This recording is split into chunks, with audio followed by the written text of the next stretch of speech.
हरे कृष्णा। ओम अज्ञानतिमिरान्धस्य ज्ञानाञ्जलाशलाकया चक्षुरुन्मीलितं येन तस्मै श्रीगुरुवे नमः। श्रीचैतन्यमनोभीष्टं स्थापितं येन भूतले स्वयं रूपः कदा मह्यं ददाति स्वपदान्तिकं। वन्देऽहं श्रीगुरो श्रीयुतपादकमलं श्रीगुरून् वैष्णवांश्च श्रीरूपं साग्रजातं सहगण रघुनाथान्वितं तं सजीवं साद्वैतं सावधूतं परिजनसहितं कृष्णचैतन्यदेवं श्री राधा कृष्ण पादन सहगण ललिता श्री विशाखान्वितं हे कृष्णा करुणा सिंधु दीनबंधु जगत्पते गोपेश गोपिका कांत राधा कांत नमस्तुते तप्त कांचन गौरांगी राधे वृंदावनेश्वरी वृषभानुसुते देवी प्रणमामि। सुते देवी प्रणमामि। हरिप्रिये वाञ्छाकल्पतरुभ्यश्च कृपा सिन्धुभ्य एव च पतितानां पावनेभ्यो वैष्णवेभ्यो नमो नमः। नमो विष्णुपादाय कृष्णप्रेष्ठाय भूतले श्रीमती जयपताका स्वामिनिति नामिने नमः आचार्यपादाय निताय कृपप्रदायिने गौरकतते दामनगरग्रामतारिणे नमो विष्णुपादाय कृष्णप्रेष्ठाय भूतले श्रीमती भक्तिवेदान्त स्वामिनिति नामिने नमस्ते सरस्वते देवे गौरवाणी प्रचारिणे निर्विशेष शून्यवादी पाश्चात्य देशतारिणे जयो श्री कृष्ण चैतन्य प्रभु नित्यानंद श्री अद्वैत गदाधरा श्रीवासादि गौर भक्तवृंदा हरे कृष्णा कृष्ण कृष्ण हरे हरे हरे राम राम राम हरे हरे ಹರೇ ಕೃಷ್ಣ. ಎಲ್ಲರಿಗೂ ಸ್ವಾಗತ. ಈ ಗ್ರಂಥದ ಕರ್ತೃ ಸತ್ಸ್ವರೂಪದಾಸ ಗೋಸ್ವಾಮಿಯವರಿಗೂ ವಂದಿಸುತ್ತಾ, ಶ್ರೀಲ ಪ್ರಭುಪಾದವರಿಗೂ ವಂದಿಸುತ್ತಾ ಮತ್ತು ನಮಗೆ ಈ ಅವಕಾಶವನ್ನ ಕೊಟ್ಟಂತ ಇಸ್ಕಾನ್ ಮಂಗಳೂರು ರಾಧಾ ಗೋವಿಂದ ಭಕ್ತವೃಂದಕ್ಕೂ ನಮಿಸುತ್ತಾ ಈ ತರಗತಿಯನ್ನ ನಾವು ಪ್ರಾರಂಭಿಸೋಣ.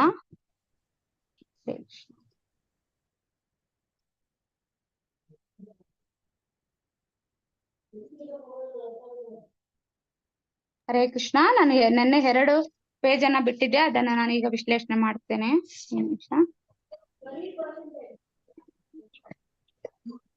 ಆಗವೇನಿ ಮಾತಾಜಿ? ಹರೇ ಕೃಷ್ಣ ಮಾತಾಜಿ. ಎಸ್ ಮಾತಾಜಿ. ಹರೇ ಕೃಷ್ಣ. ಹರೇ ಕೃಷ್ಣ ಮಾತಾಜಿ. ಹರೇ ಕೃಷ್ಣ ಮಾತಾಜಿ. ಹರೇ ಕೃಷ್ಣ. ಹರೇ ಕೃಷ್ಣ ಮಾತಾಜಿ. ಹರೇ ಕೃಷ್ಣ ಮಾತಾಜಿ. ಹರೇ ಕೃಷ್ಣ ಮಾತಾಜಿ. ಮಾತಾಜಿ ನಾಗಮಣಿ ಮಾತಾಜಿ ಬರಲ್ವಾ ಇವತ್ತು? ಬಂದಿದ್ದಾರೆ, ಈಗ ಬಂದ್ರು ಮಾತಾಜಿ, ಈಗ ಬಂದ್ರು. ಪೋಸ್ಟ್ ಯಾರಿಗ್ ಮಾಡ್ಲಿ? ನಾಗಮಣಿ ಮಾತಾಜಿಗ್ ಮಾಡ್ಲಾ? ಹಾ ಮಾತಾಜಿ, ಅವರಿಗೆ ಮಾಡಿ. ಓಕೆ ಮಾತಾಜಿ. ಹರೇ ಕೃಷ್ಣ. ಹರೇ ಕೃಷ್ಣ.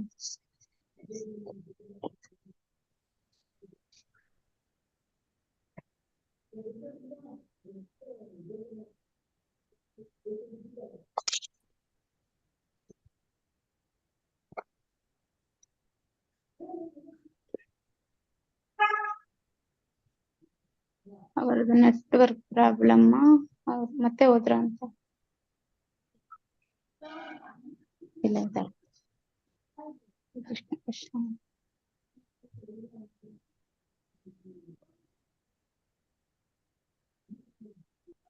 ಬಂದ್ರು ನಾಗವೇಣಿ ಮಾತಾಜಿ ಬಂದ್ರು. Yes ma'am. ಮೇಲಿನಿಂದ ಕೆಳಗೆ, ಕೆಳಗಿನಿಂದ ಮೇಲೆ ಓಡಿ ಸಾಕು. ಆಯ್ತು ಮಾತಾಜಿ, ಇಂಟರ್ವ್ಯೂ ಆಯ್ತು. ಹಾ ಹರೇ ಬರ ಮಾತಾಜಿ. ಹರೇ ಮಾತಾಜಿ. ಹರೇ ಕೃಷ್ಣ. ಹರೇ ಕೃಷ್ಣ. ಕೃಷ್ಣ.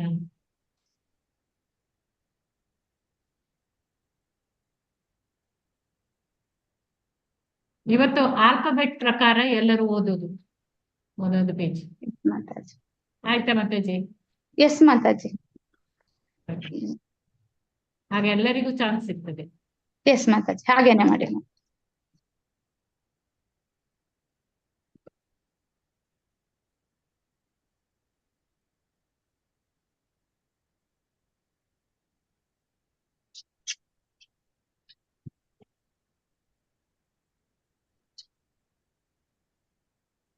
ಮಾತಾಜಿ, ನಾನೆಲ್ಲ 2 ಪೇಜ್ ಬಿಟ್ಟಿದ್ದೇನೆ, ಅದನ್ನು ವಿವರಣೆ ಮಾಡ್ಲಾ ಮಾತಾಜಿ? ನಾಗವೇಣಿ ಮಾತಾಜಿ ಇದು ಮಾಡಿದ್ರ ಮಾತಾಜಿ? ಎಸ್ ಮಾತಾಜಿ. ಆಯ್ತು ಮಾತಾಜಿ. ಆಯ್ತು, ಓಕೆ, ಸ್ಟಾರ್ಟ್ ಮಾಡಿ ಅದನ್ನು. ಎಸ್ ಮಾತಾಜಿ. ನೆನ್ನೆ ನಾವು ಮನೋಹರ್ ಲಾಲ್ ಅವ್ರ ಜೊತೆ ಪ್ರಭುಪಾದ್ ಅವರು ಚರ್ಚೆ ಮಾಡಿದ್ದನ್ನ ಅಲ್ಲಿಗೆ ನಾವು ನಿಲ್ಲಿಸಿದ್ವಿ. ಅಲ್ಲಿ ಏನ್ ಚರ್ಚೆ ಮಾಡ್ತಾರೆ, 2 ಪೇಜ್ ಅಂದ್ರೆ ನಂದು ನೆಟ್ವರ್ಕ್ ಹೋಗ್ಬಿಡ್ತು ನೆನ್ನೆ, ಅದರಿಂದ ಈಗ ನಾನ್ ಮಾಡ್ತೇನೆ. ಅಂದ್ರೆ ಮನೋಹರ್ ಲಾಲ್ ಜೈನ್ ಅವ್ರ ಜೊತೆ ಪ್ರಭುಪಾದ್ ಅವರು ಏನೆಲ್ಲ ಮಾತಾಡ್ತಾರೆ ಅಂದ್ರೆ, ಅವರು ಗ್ರಂಥದ ಬಗ್ಗೆ ಜಾಹೀರಾತ್ ಕೊಡ್ತಿದ್ರು. ಆಗ ಆ ಜಾಹೀರಾತಿನಿಂದ ಮೂಲೆ ಮೂಲೆಗಳಿಂದ ಪ್ರತಿಗಳು ಸಹ ಆದೇಶ ಬರ್ತಾ ಇತ್ತು.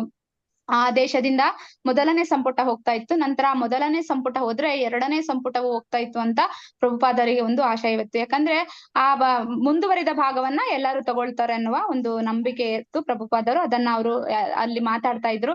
ನಂತರ ಅವರು ಶ್ರೀಮದ್ ಭಾಗವತವು ಯಾವಾಗ ಸಂಪೂರ್ಣವಾಗಿ ಮುಗಿಸ್ತದೆ, ಎಷ್ಟು ತಿಂಗಳಿಡಿತದೆ, ಹೇಗೆ ಎಂದು ಪ್ರಭುಪಾದರು ಅವ್ರ ಹತ್ರ, ಮನೋಹರ್ ಅವ್ರ ಹತ್ರ ಚರ್ಚೆ ಮಾಡ್ತಿರ್ತಾರೆ. ನಂತರ 1964ರಲ್ಲಿ ಡಾಕ್ಟರ್ ಜಾಕಿರ್ ಹುಸೇನ್ ಅವರಿಗೆ ಭೇಟಿ ಮಾಡೋ ಅವಕಾಶ ಸಿಗ್ತದೆ. ಅವರು ಹಿಂದೆ ಶ್ರೀಮದ್ ಭಾಗವತವನ್ನ ಸಂಪುಟವನ್ನ ಪ್ರಭುಪಾದರು ಕೊಟ್ಟಿದಾಗ ಅವರು ಒಳ್ಳೆಯ ಮಾತನ್ನ ಸಹ ಹೇಳಿದ್ರು. ಹಾಗೆ ಪ್ರಭುಪಾದವರು ಅವರನ್ನ ಭೇಟಿ ಮಾಡ್ತಾರೆ. ಭೇಟಿ ಮಾಡಿದಾಗ ಅವರಿಗೆ ಸಹ ಖುಷಿ ಆಗ್ತದೆ. ನಂತರ ಅವರನ್ನ ಒಳ್ಳೆಯ ರೀತಿಯಲ್ಲಿ ಹುಸೇನ್ ಅವರು ಸಹ ಅವರನ್ನ ಸ್ವಾಗತಿಸಿ ಇಬ್ಬರು ಮಾತಾಡ್ತಾರೆ. ನಂತರ ಹುಸೇನ್ ಅವರು ಪ್ರಭುಪಾದರಿಗೊಂದು ಪ್ರಶ್ನೆಯನ್ನ ಕೇಳ್ತಾರೆ. ಏನಂತಂದ್ರೆ, ಭಗವಂತನ ಪ್ರೇಮವು ಮಾನವನಿಗೆ ಹೇಗೆ ಸಹಾಯ ಮಾಡಬಲ್ಲದು ಅಂತ ಅವರು ಒಂದು ಪ್ರಶ್ನೆಯನ್ನ ಕೇಳ್ತಾರೆ. ಆದ್ರೆ ಪ್ರಭುಪಾದವರು ಉತ್ತರ ಕೊಡ್ಲಿಕ್ಕೆ ಸಿದ್ಧ ಇರ್ತಾರೆ. ಬಟ್ ಅವರು ರಾಜಕಾರಣಿ ಆದ್ದರಿಂದ ಅವರಿಗೆ ತುಂಬಾ ಕೆಲಸಗಳಿರ್ತಾರೆ. ಅವರು ಆಗ್ಲಿಲ್ಲ ಕೇಳಲಿಕ್ಕೆ, ಒತ್ತಡದಿಂದ ಅವರು ಹೋಗ್ಬಿಡ್ತಾರೆ. ಆದ್ರೆ ಪ್ರಭುಪಾದವರು ಮತ್ತೆ ಹುಸೇನ್ ಅವರಿಗೆ ಒಂದು ಪತ್ರವನ್ನ ಬರೀತಾರೆ. ಅದನ್ನ ಬುಕ್ಕಲ್ಲಿ ಇಲ್ಲಿ ನೋಡ್ಬೋದು. ಅವ್ರು ಏನಂತ ಬರೀತಾರೆ ಅಂದ್ರೆ, ಪ್ರಭುಪಾದವರು ಅಲ್ಲಾಗಿಂತ ಶ್ರೇಷ್ಠವಾದವರು ಯಾರು ಇಲ್ಲ ಎಂಬುದು ಮುಸ್ಲಿಮರು ಒಪ್ತಾರೆ. ಕ್ರಿಶ್ಚಿಯನ್ರು ಭಗವಂತನು ಮಹಾಚೇತನ ಎಂದು ಒಪ್ಪುತ್ತಾರೆ. ಮಾನವ ಸಮಾಜವು ದೇವರ ನಿಯಮಗಳನ್ನ ಗೌರವಿಸುವುದನ್ನ ಕಲಿಯಬೇಕು. ಭಾರತದ ಸರ್ವೋಚ್ಚ ಸಾಂಸ್ಕೃತಿಕ ಆಸ್ತಿಯಾದ ವೈದಿಕ ಸಾಹಿತ್ಯದ ನೆನಪನ್ನ ಡಾಕ್ಟರ್ ಹುಸೇನರಿಗೆ ಅವರು ಮಾಡಿಕೊಡ್ತಾರೆ. ಪತ್ರದಲ್ಲಿ ಬರೀತಾರೆ ಅವರು, ಭಾರತದ ಸರ್ಕಾರವು ವೈದಿಕ ಜ್ಞಾನವನ್ನ ವ್ಯವಸ್ಥಿತವಾಗಿ ಜನಕ್ಕೆ ತಲುಪಿಸುವ ಉತ್ತಮ ಸಮಾಜ ಸೇವೆಯನ್ನ ಮಾಡಬಹುದು ಎಂದು ಹೇಳಿದ್ರು. ಶ್ರೀಮದ್ ಭಾಗವತವು ಭಾರತದಲ್ಲಿ ತಯಾರಾದದ್ದು ಪ್ರಪಂಚಕ್ಕೆ ಕೊಡಬಹುದಾದ ಸಾರವತ್ತಾದ ಕೊಡುಗೆ ಎಂದರೆ ಶ್ರೀಮದ್ ಭಾಗವತ. ಅಂದ್ರೆ ಇಲ್ಲೇನಂದ್ರೆ, ಶ್ರೀಮದ್ ಭಾಗವತವು ಭಾರತದ ಆಸ್ತಿ. ಅಂದ್ರೆ ಇಲ್ಲಿ ಕ್ರಿಶ್ಚಿಯನ್ರು ಬರಲ್ಲ, ಮತ್ತೆ ಮುಸ್ಲಿಮರಿಗೂ ಅಲ್ಲ, ಹಿಂದೂ ಅಲ್ಲ, ಇದು ಎಲ್ಲರಿಗೂ ಒಂದು ಸಾರವತ್ತಾದ ಕೊಡುಗೆ ಅಂತ ಇಲ್ಲಿ ಹೇಳ್ತಾರೆ. ಮ್ಯೂಟ್ ಮಾಡ್ಕೊಳ್ಳಿ.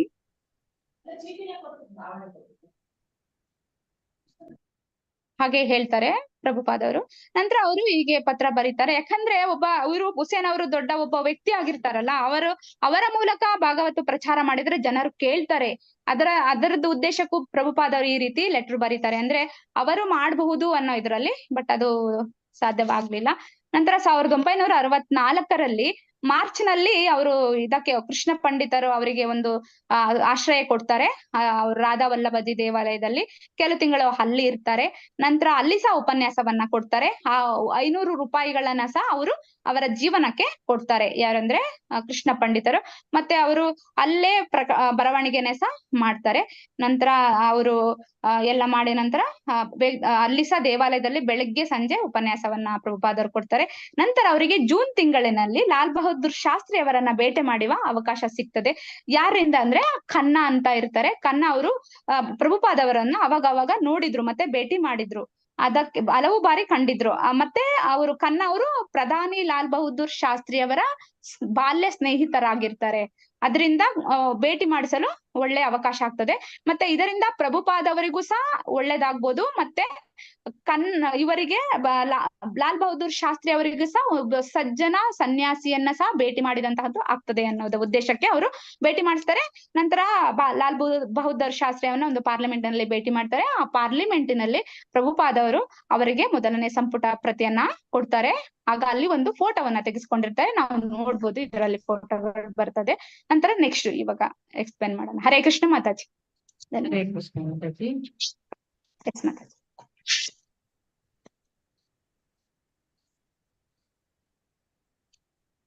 ಮಂಜುಳಾ ಮಾತಾಜಿ ಓದಿ 296 ಪೇಜ್ ನಂಬರ್. ಸ್ಕ್ರೀನ್ ಬಂದಿಲ್ಲ. ಓಕೆ.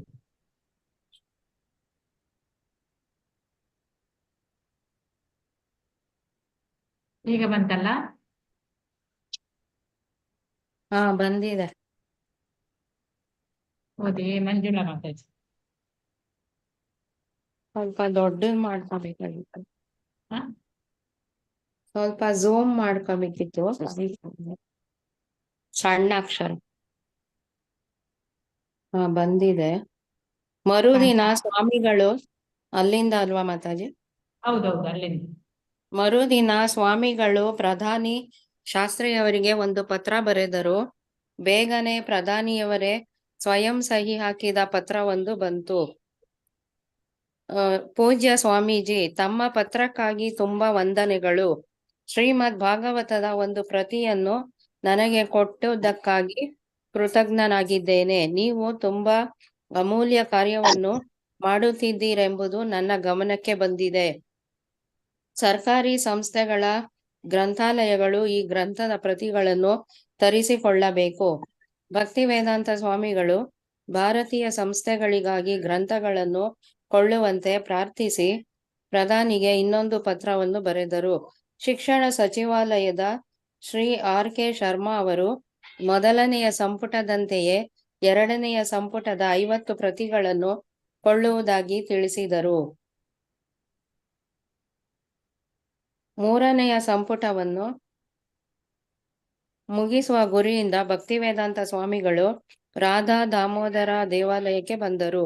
ಇವೆಲ್ಲ ಈಗಿನ ಕಲಿಯುಗದ ಪ್ರಾದುರ್ಭಾವವನ್ನು ಕುರಿತು ಚಿಂತಿಸುವ ಮೊದಲ ಸ್ಕಂದದ ಕೊನೆಯ ಅಧ್ಯಾಯಗಳಾಗಿದ್ದುವು.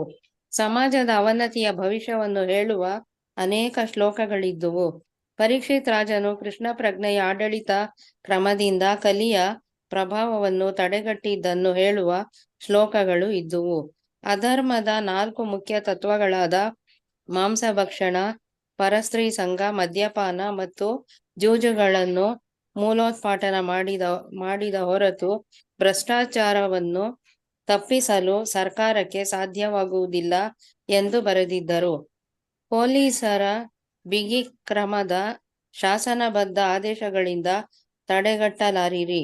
ಆದರೆ ಬ್ರಾಹ್ಮಣ ಸಂಸ್ಕೃತಿಯ ತತ್ವಗಳನ್ನು ಅಥವಾ ವ್ರತಶುದ್ಧತೆ, ಕರುಣೆ ಮತ್ತು ಪ್ರಾಮಾಣಿಕತೆಯ ತತ್ವಗಳನ್ನು ಪ್ರತಿಪಾದಿಸುವ ಸೂಕ್ತ ಔಷಧಗಳಿಂದ ಈ ರೋಗಗಳನ್ನು ಗುಣಪಡಿಸಬಹುದು. ಪೊಳ್ಳು ಪ್ರತಿಷ್ಠೆ, ಹೆಣ್ಣು ಅಥವಾ ಹೆಣ್ಣಿನ ಸಹವಾಸಕ್ಕೆ ಹೆಚ್ಚಿನ ಮಹತ್ವವನ್ನು ಕೊಡುವ ಬುದ್ಧಿ ಮತ್ತು ಎಲ್ಲಕ್ಕಿಂತ ಹೆಚ್ಚಾಗಿ ಮದ್ಯಪಾನದ ಅಭ್ಯಾಸ ಮನುಷ್ಯ ನಾಗರಿಕತೆಯನ್ನು ಶಾಂತಿಪಥದಿಂದ ಕೆಳಗಿಳಿಸುತ್ತದೆ. ಜಗತ್ತಿನ ಶಾಂತಿ ಎಂದು ಎಷ್ಟೇ ಬಡಬಡಿಸಿದರೂ ಪ್ರಯೋಜನವಾಗುವುದಿಲ್ಲ ಎಂದು ಸ್ವಾಮೀಜಿ ಹೇಳಿದರು. ಸಾಕಾ ಮಾತಾಜಿ? ಇದೊಂದು 3 ಲೈನ್ ಓದಿ ಮಾತಾಜಿ. ಮೂರನೆಯ ಸಂಪುಟ. ಮೂರನೆಯ ಸಂಪುಟಕ್ಕೆ ಹಣ ಎತ್ತಲು ಭಕ್ತಿ ವೇದಾಂತರು ಮುಂಬಯಿಗೆ ಬರಲು ನಿಶ್ಚಯಿಸಿದರು. ಜುಲೈ ತಿಂಗಳಲ್ಲಿ ಅಲ್ಲಿಗೆ ಹೋಗಿ ಪ್ರೇಮ ಕುಟೀರ ಧರ್ಮಶಾಲೆ ಎಂಬ ಉಚಿತ ಊಟ ವಸತಿಗಳ ಆಶ್ರಮಕ್ಕೆ ಸೇರಿಕೊಂಡರು. ಹರೇ ಕೃಷ್ಣ ಮಾತಾಜಿ. ಧನ್ಯವಾದಗಳು ಮಾತಾಜಿ. ಭಾರತಿ ಮಾತಾಜಿ ಓದಿ. ಹರೇ ಕೃಷ್ಣ ಮಾತಾಜಿ. ಶ್ರೀಲ ಪ್ರಭುಪಾದ ಪ್ರೇಮ ಕುಟೀರದಲ್ಲಿ ನನ್ನನ್ನು ತುಂಬಾ ಚೆನ್ನಾಗಿ ಬರಮಾಡಿಕೊಂಡರು. ನಾನು ಪುಸ್ತಕ ಮಾರಾಟಕ್ಕೆ ಹೋಗುತ್ತಿದ್ದೆ. ಕೆಲವರು ನನ್ನನ್ನು ಆಡಿಕೊಳ್ಳುತ್ತಿದ್ದರು. ಇವನೆಂತ ಸನ್ಯಾಸಿ ಪುಸ್ತಕ ಮಾರಾಟದಂದೇ ಹಚ್ಚಿಕೊಂಡಿದ್ದಾನೆ. ಅಧಿಕಾರಿಗಳು ಯಾರೂ ಹೀಗೆ ಹೇಳಲಿಲ್ಲ. ಅಲ್ಲಿದ್ದ ಕೆಲವರು ಹಾಗನ್ನುತ್ತಿದ್ದರು ಅಷ್ಟೇ. ಆಗಲೂ ನಾನು ಗ್ರಂಥ ರಚನೆಯಲ್ಲಿ ಮುಳುಗಿದ್ದೆ. ಮುಂದೆ ದಾಲ್ಮಿಯ ಕುಟುಂಬದ ಒಬ್ಬ ಸದಸ್ಯರ ಮನೆಯಲ್ಲಿ 15 ದಿನ ಅತಿಥಿಯಾಗಿದ್ದೆ. ತನ್ನ ಮನೆಯಲ್ಲಿ ಒಂದು ಕುಟೀರವನ್ನು ಕಟ್ಟಿಸಬೇಕೆಂದಿರುವುದಾಗಿ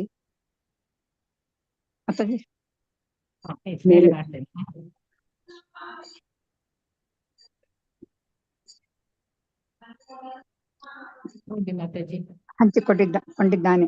ಅಧಿಕಾರಿಗಳು ಯಾರೂ ಹೀಗೆ ಹೇಳಲಿಲ್ಲ. ಅಲ್ಲಿದ್ದ ಕೆಲವರು ಹಾಗನ್ನುತ್ತಿದ್ದರು ಅಷ್ಟೇ. ಆಗಲೂ ನಾನು ಗ್ರಂಥ ರಚನೆಯಲ್ಲಿ ಮುಳುಗಿದ್ದೆ. ಮುಂದೆ ದಾಲ್ಮಿಯ ಕುಟುಂಬದ ಒಬ್ಬ ಸದಸ್ಯರ ಮನೆಯಲ್ಲಿ 15 ದಿನ ಅತಿಥಿಯಾಗಿದ್ದೆ. ತನ್ನ ಮನೆಯಲ್ಲಿ ಒಂದು ಕುಟೀರವನ್ನು ಕಟ್ಟಿಸಬೇಕೆಂದಿರುವುದಾಗಿ ಅವರ ಸೋದರರಲ್ಲಿ ಒಬ್ಬರು ಹೇಳಿದರು. ನೀವು ಇಲ್ಲಿ ಉಳಿಯಬಹುದು. ನಾನು ನಿಮಗೆ ಸುಂದರ ಕುಟೀರವನ್ನು ಕಟ್ಟಿಸಿಕೊಡುತ್ತೇನೆ. ಆದರೆ ವಿಷಯಿಯೊಬ್ಬನ ಕೃಪೆಗೆ ಪಾತ್ರನಾಗುವುದು, ಆತನ ಆಶ್ರಯದಲ್ಲಿ ಸಿಕ್ಕಿಕೊಳ್ಳುವುದು ಒಳ್ಳೆಯದಲ್ಲ ಎಂದುಕೊಂಡೆ. ಆದರೆ ನಾನು 15 ದಿನ ಅಲ್ಲಿದ್ದೆ. ಗ್ರಂಥ ರಚನೆಗೆ ಸಹಾಯಕವಾಗಿ ಅವರು ಒಂದು ಟೈಪ್ ರೈಟರ್ ಅನ್ನು ಪೂರ್ಣವಾಗಿ ನನ್ನ ಉಪಯೋಗಕ್ಕೆಂದೇ ಇರಿಸಿದ್ದರು. ಮುಂಬಯಿಯ ಸಂಸ್ಥೆಗಳಿಗೆ ಪುಸ್ತಕ ವ್ಯಾಪಾರಿಗಳ ಬಳಿಗೆ ಸ್ವಾಮೀಜಿ ಹೋದರು. ಪ್ರಧಾನಿ ಶಾಸ್ತ್ರಿಯವರೊಂದಿಗೆ ತಾವಿದ್ದ ಭಾವಚಿತ್ರವು ಅವರಲ್ಲಿತ್ತು. ಪ್ರಧಾನಿಯವರ ಪತ್ರವು 50 ಪ್ರತಿಗಳನ್ನು ಕೊಳ್ಳುವ ಶಿಕ್ಷಣ ಸಚಿವಾಲಯದ ಆದೇಶ ಪತ್ರವು ಅದರಲ್ಲಿತ್ತು. ಇಷ್ಟಾದರೂ ಅವರಿಗೆ ಸಣ್ಣ ಬೇಡಿಕೆಗಳು ಮಾತ್ರ ಬರುತ್ತಿದ್ದವು. ಮುಂದೆ ಅವರು ಸಿಂಧಿಯಾ ಹಡಗು ಕಂಪನಿಯ ಮುಖ್ಯಸ್ಥೆ ಶ್ರೀ ಸುಮತಿ ಮೊರಾರ್ಜಿ ಅವರನ್ನು ಭೇಟಿಯಾಗಲು ನಿರ್ಧರಿಸಿದರು. ಆಕೆ ಮುಂಬೈ ಗೌಡಿಯ ಮಠಕ್ಕೆ ಸಹಾಯಧನ ನೀಡಿದ್ದಾಳೆಂದು, ಸಾಧು ಸಜ್ಜನರಿಗೆ ಸಹಾಯ ಮಾಡುತ್ತಾರೆಂಬ ವಿಷಯ ಜನಜನಿತವಾಗಿದೆ ಎಂದು ಹೇಳಿದರು. ಅವರು ಆಕೆಯನ್ನು ಹಿಂದೆಂದೂ ಭೇಟಿಯಾಗಿರಲಿಲ್ಲ. ಆದರೆ ಅಮೆರಿಕಕ್ಕೆ ಹೋಗಲು ಪ್ರಯಾಣ ಅರ್ಧ ಬೆಲೆಗೆ ಅನುಕೂಲ ಮಾಡಿಕೊಡುವುದಾಗಿ 1958ರಲ್ಲಿ ಆಕೆಯ ಅಧಿಕಾರಿಗಳಲ್ಲಿ ಒಬ್ಬರು ಹೇಳಿದುದನ್ನು ನೆನೆಸಿಕೊಂಡರು. ಈಗ ಶ್ರೀಮದ್ ಭಾಗವತದ ಮುದ್ರಣಕ್ಕೆ ಆಕೆಯ ಸಹಾಯ ಬಯಸಿದರು. ಆದರೆ ಅವರನ್ನು ಭೇಟಿಯಾಗುವ ಪ್ರಯತ್ನದಲ್ಲಿ ಯಶಸ್ಸು ಸಿಗಲಿಲ್ಲ. ಶ್ರೀಮತಿ ಮೊರಾರ್ಜಿಯವರ ಅಧಿಕಾರಿಗಳ ನಿರಾಕರಣೆಯಿಂದ ಬೇಸರಗೊಂಡ ಸ್ವಾಮೀಜಿ ಆಕೆಯ ಕಚೇರಿ ಕಟ್ಟಡದ ಮುಂಭಾಗದ ಮೆಟ್ಟಿಲುಗಳ ಮೇಲೆ ಕುಳಿತು ಆಕೆಯ ಗಮನವನ್ನು ಸೆಳೆಯುವ ನಿರ್ಧಾರ ಮಾಡಿದರು. ಆದರೆ ಆಕೆ ಹೊರಟು ಹೋಗಿದ್ದರು. ಸಿಂಧಿಯಾ ಸ್ಟೀಮ್ಶಿಪ್ ಕಂಪನಿಯ ಕಟ್ಟಡದ ಮುಂದೆ ಸುಮ್ಮನೆ 5 ಗಂಟೆಗಳವರೆಗೆ ಜಪ ಮಾಡುತ್ತಾ ಕುಳಿತ. ಈ ಒಂಟಿ ಸಾಧು ಸ್ವಲ್ಪ ಗಮನವನ್ನು ಸೆಳೆದರು. ಆ ಸಂಜೆ ಶ್ರೀಮತಿ ಮೊರಾರ್ಜಿಯವರು ತಮ್ಮ ಕಾರ್ಯದರ್ಶಿ ಶ್ರೀ ಚೋಕ್ಸಿಯವರೊಂದಿಗೆ ವ್ಯವಹಾರದ ಮಾತುಗಳನ್ನಾಡುತ್ತಾ ಪರಿಷತ್ ಅವರು ಭಕ್ತಿ ವೇದಾಂತ ಸ್ವಾಮಿಗಳನ್ನು ನೋಡಿ ನಿಂತರು. ಇಲ್ಲಿ ಕುಳಿತಿರುವ ಈ ಮಹನೀಯರು ಯಾರು ಎಂದು ಚೋಕ್ಸಿಯವರನ್ನು ಕೇಳಿದರು. ಅವರು ಈಗ 5 ಗಂಟೆಗಳಿಂದ ಇಲ್ಲೇ ಇದ್ದಾರೆ ಎಂದರು ಕಾರ್ಯದರ್ಶಿ. ಆಗಲಿ ಬಂದೆ ಎನ್ನುತ್ತಾ ಭಕ್ತಿ ವೇದಾಂತ ಸ್ವಾಮಿಗಳು ಕುಳಿತದ್ದಲ್ಲಿಗೆ ಬಂದರು. ಅವರು ನಗುತ್ತಾ ನಮಸ್ಕಾರ ಎಂದು ಕೈ ಜೋಡಿಸಿ ನಿಂತರು. ಸ್ವಾಮೀಜಿ, ನಿಮಗೇನು ಮಾಡಬಲ್ಲೆ ಎಂದು ಕೇಳಿದರು. ಹರೇ ಕೃಷ್ಣ. ಹರೇ ಕೃಷ್ಣ ಧನ್ಯವಾದಗಳು ಮಾತಾಜಿ. ಮಾತಾಜಿ. ಧನ್ಯವಾದಗಳು ಮಾತಾಜಿ. ಗಾಯತ್ರಿ ಆರ್ ಮಾತಾಜಿ ಓದಿ. ಹರೇ ಕೃಷ್ಣ ಮಾತಾಜಿ. ಭಕ್ತಿವೇದಾಂತ ಸ್ವಾಮಿಗಳು ಶ್ರೀಮದ್ ಭಾಗವತದ 3ನೇ ಸಂಪುಟವನ್ನು ಮುದ್ರಿಸುವ ಬಯಕೆಯನ್ನು ವ್ಯಕ್ತಪಡಿಸಿದರು. ಇದರಲ್ಲಿ ನಿಮ್ಮ ಸಹಾಯ ಬೇಕು ಎಂದರು. ಶ್ರೀಮತಿ ಮೊರಾರ್ಜಿ ಹೇಳಿದರು, ನಾವು ನಾಳೆ ಭೇಟಿ ಮಾಡೋಣ. ಈಗ ತುಂಬಾ ತಡವಾಗಿದೆ. ನಾಳೆ ಬನ್ನಿ ಮಾತನಾಡೋಣ. ಮರುದಿವಸ ಭಕ್ತಿವೇದಾಂತ ಸ್ವಾಮಿಗಳು ಶ್ರೀಮತಿ ಮೊರಾರ್ಜಿಯವರ ಕೊಠಡಿಯಲ್ಲಿ ಆಕೆಯನ್ನು ಭೇಟಿ ಮಾಡಿದರು. ಪ್ರಕಟಿತ ಸಂಪುಟಗಳನ್ನು ಟೈಪು ಮಾಡಿದ್ದ ಹಸ್ತಪ್ರತಿಯನ್ನು ಆಕೆ ನೋಡಿದರು. ಆಗಲೇ ನಿಮಗೆ ಅದನ್ನು ಮುದ್ರಿಸುವ ಬಯಕೆ ಇದ್ದರೆ ನಾನು ಸಹಾಯ ಮಾಡಬಲ್ಲೆ. ನಿಮ್ಮ ಆಸೆ ಯಾವುದಿದ್ದರೂ ನೆರವೇರಿಸುತ್ತೇನೆ. ನೀವು ಮುದ್ರಣಕ್ಕೆ ವ್ಯವಸ್ಥೆ ಮಾಡಿಕೊಳ್ಳಬಹುದು ಎಂದು ಸಂಕ್ಷೇಪವಾಗಿ ಹೇಳಿದರು. ಶ್ರೀಮತಿ ಮೊರಾರ್ಜಿಯವರ ಭರವಸೆ ಸಿಕ್ಕಿದ ಅನಂತರ ಹಸ್ತಪ್ರತಿಯನ್ನು ಪೂರ್ಣಗೊಳಿಸಲು ವೃಂದಾವನಕ್ಕೆ ಆರಾಮವಾಗಿ ಹಿಂತಿರುಗಬಹುದಾಗಿತ್ತು. ಹಿಂದಿನ ಸಂಪುಟಗಳಂತೆಯೇ 3ನೇ ಸಂಪುಟದ ರಚನೆಗೆ ಮತ್ತು ಪ್ರಕಟಣೆಗೆ ಒಂದು ಸವಾಲಿನ ಕಾಲಮಿತಿಯನ್ನು ಹಾಕಿಕೊಂಡರು. 3ನೇ ಸಂಪುಟ ಮುಗಿದರೆ ಮೊದಲ ಸ್ಕಂದ ಮುಗಿದಂತೆ.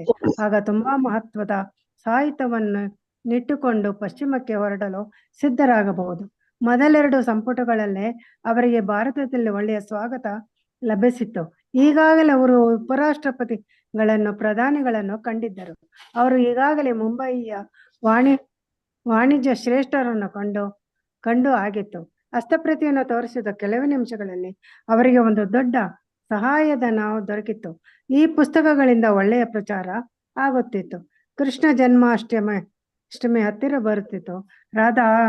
ರಾಧಾ ದಾಮೋದರ ದೇವಾಲಯದಲ್ಲಿ ಮಾತಾಜಿ ಮೇಲ್ ಮಾಡಬೇಕು.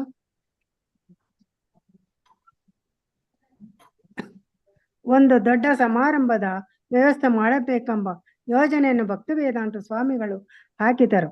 ಶ್ರೀಕೃಷ್ಣನ ಅವತಾರವನ್ನು ಗೌರವಿಸುವ ಒಂದು ಸಮಾರಂಭದ ಅಧ್ಯಕ್ಷತೆ ವಹಿಸುವಂತೆ ಉತ್ತರ ಪ್ರದೇಶದ ರಾಜ್ಯಪಾಲರಾಗಿದ್ದ ವಿಶ್ವನಾಥ ದಾಸರನ್ನು ಆಹ್ವಾನಿಸುವ ಇಚ್ಛೆ ಅವರಿಗಿತ್ತು. ಈ ಶ್ರೀ ವಿಶ್ವನಾಥ್ ದಾಸರು ಶ್ರೀಮದ್ ಭಾಗವತದ ಮೊದಲ ಸಂಪುಟವನ್ನು ಸ್ವೀಕರಿಸಿ 4 ಒಳ್ಳೆಯ ಮಾತು ಬರೆದಿದ್ದರು. ಅವರು ಆಗಿದ್ದರು. ಸಾಧು ಸತ್ಪುರುಷರ ಬಗೆಗೆ ಅವರಿಗೆ ತುಂಬಾ ಗೌರವಾದರ ಇದ್ದಿತು. ಸಾಧುಗಳನ್ನು ಆಗಾಗ ತಮ್ಮ ನಿವಾಸಕ್ಕೆ ಕ್ರಮವಾಗಿ ಕರೆಸಿಕೊಳ್ಳುತ್ತಿದ್ದರು. ಅಲ್ಲದೆ ವರ್ಷಕ್ಕೆ 1 ಸಲ ಅವರು ವೃಂದಾವನ, ಮಥುರಾಗಳ ಎಲ್ಲಾ ಪ್ರಮುಖ ದೇವಾಲಯಗಳಿಗೆ ಭೇಟಿ ಕೊಡುತ್ತಿದ್ದರು. ರಾಧಾ ದಾಮೋದರ ದೇವಾಲಯದ ಜನ್ಮಾಷ್ಟಮಿ ಸಮಾರಂಭಕ್ಕೆ ರಾಜ್ಯಪಾಲರನ್ನು ಆಹ್ವಾನಿಸಬೇಕೆಂದು ಅವರು ವೃಂದಾವನದ ಪೌರ ಸಭಾಧ್ಯಕ್ಷರಾಗಿದ್ದ ಮಂಗಲ ಶರ್ಮರನ್ನು ಕೇಳಿದರು. ರಾಜ್ಯಪಾಲರು ಆಹ್ವಾನವನ್ನು ಸ್ವೀಕರಿಸಿದರು. ಹರೇ ಕೃಷ್ಣ ಮಾತಾಜಿ. ಧನ್ಯವಾದಗಳು ಮಾತಾಜಿ. ಧನ್ಯವಾದ. ನೆಕ್ಸ್ಟ್ ಸ್ಲೈಡಿಗೆ ಹೋಗ್ಬೇಕು. ನೆಕ್ಸ್ಟ್ ಪುಸ್ತಕ ಇದೆ ಯಾರದ್ರದ್ದು?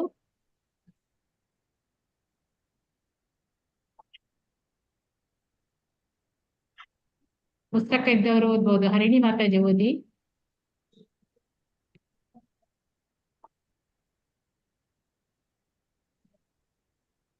ಹರೇ ಕೃಷ್ಣ ಮಾತಾಜಿ. ಎಷ್ಟನೇ ಪೇಜ್ ನಂಬರ್ ಮಾತಾಜಿ? ಯಾವ ಬುಕ್ ಮಾತಾಜಿ? 899. ಯಾವ ಪುಸ್ತಕ ಇದು? ಲೀಲಾಮೃತ. ಹರೇ ಕೃಷ್ಣ ಮಾತಾಜಿ.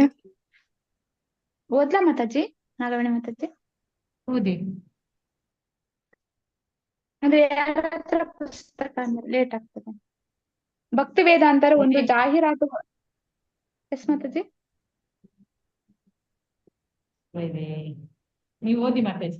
ಮನಸ್ಥಿತಿಗೆ ಭಕ್ತಿ ಸರಿ. ವೇದಾಂತರು ಒಂದು ಜಾಹೀರಾತು ಹೊರಡಿಸಿ ಹೀಗೆ ಬರೆದಿದ್ದರು. ಶೀಲ ರೂಪ ಮತ್ತು ಜೀವ ಗೋಸ್ವಾಮಿಗಳ ಸಮಾಧಿಯ ಬಳಿ ಇರುವ ಶ್ರೀ ರಾಧಾ ದಾಮೋದರ ದೇವಾಲಯ ಸೇವಾ ಕುಂಜ ವೃಂದಾವನ ಇಲ್ಲಿ ಕೃಷ್ಣ ಜನ್ಮಾಷ್ಟಮಿಯ ಪ್ರಯುಕ್ತ ಶ್ರೀ ವಿಶ್ವನಾಥ ದಾಸ್ ರಾಜ್ಯಪಾಲರು, ಉತ್ತರ ಪ್ರದೇಶ ಹಾಗೂ ಮುಖ್ಯ ಅತಿಥಿಯಾಗಿ ಬರುವ ಶ್ರೀ ಜೆ.ಡಿ. ಸೋಮಾನಿ ವೃಂದಾವನದ ಶ್ರೀರಂಗನಾಥ ದೇವಾಲಯದ ಟ್ರಸ್ಟಿ ಇವರುಗಳ ಸಮಕ್ಷದಲ್ಲಿ ಗೌಡಿಯ ಕೀರ್ತನೆಯ ಕಾರ್ಯಕ್ರಮ 1944 ಆಗಸ್ಟ್ 31 ಸಂಜೆ 7:30 ರಿಂದ 8:30 ಆಹ್ವಾನ ಪತ್ರದ ಇನ್ನೊಂದು ಮಗ್ಗುಲಲ್ಲಿ 60 ಸಂಪುಟಗಳಲ್ಲಿ ಮುಗಿಯಲಿರುವ ಶ್ರೀಮದ್ ಭಾಗವತ ಗ್ರಂಥಗಳ ಬಗೆಗೆ ಜಾಹೀರಾತು.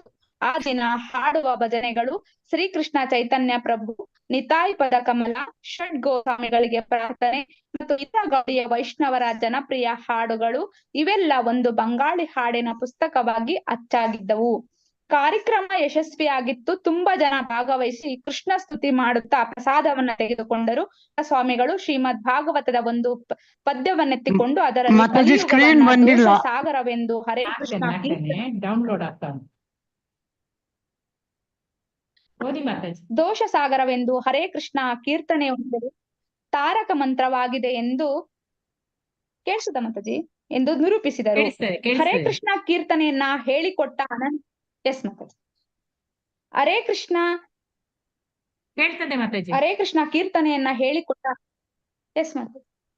ಹರೇ ಕೃಷ್ಣ ಕೀರ್ತನೆಯನ್ನ ಹೇಳಿಕೊಟ್ಟ ಅನಂತರ ಭಕ್ತಿ ವೇದಾಂತ ಸ್ವಾಮಿಗಳು ತಮ್ಮ ಭಾಗವತದ 2ನೇ ಸಂಪುಟವನ್ನ ರಾಜ್ಯಪಾಲರಿಗೆ ಕೊಟ್ಟು ಇಡೀ ಜಗತ್ತಿನಲ್ಲಿ ಪ್ರಚಾರ ಮಾಡುವ ತಮ್ಮ ಯೋಜನೆಗಳನ್ನ ವಿವರಿಸಿದರು. ಜನ್ಮಾಷ್ಟಮಿಯ ಮರುದಿವಸ ಭಕ್ತಿ ವೇದಾಂತ ಸ್ವಾಮಿಗಳ 69ನೇ ಹುಟ್ಟಿದ ಹಬ್ಬ.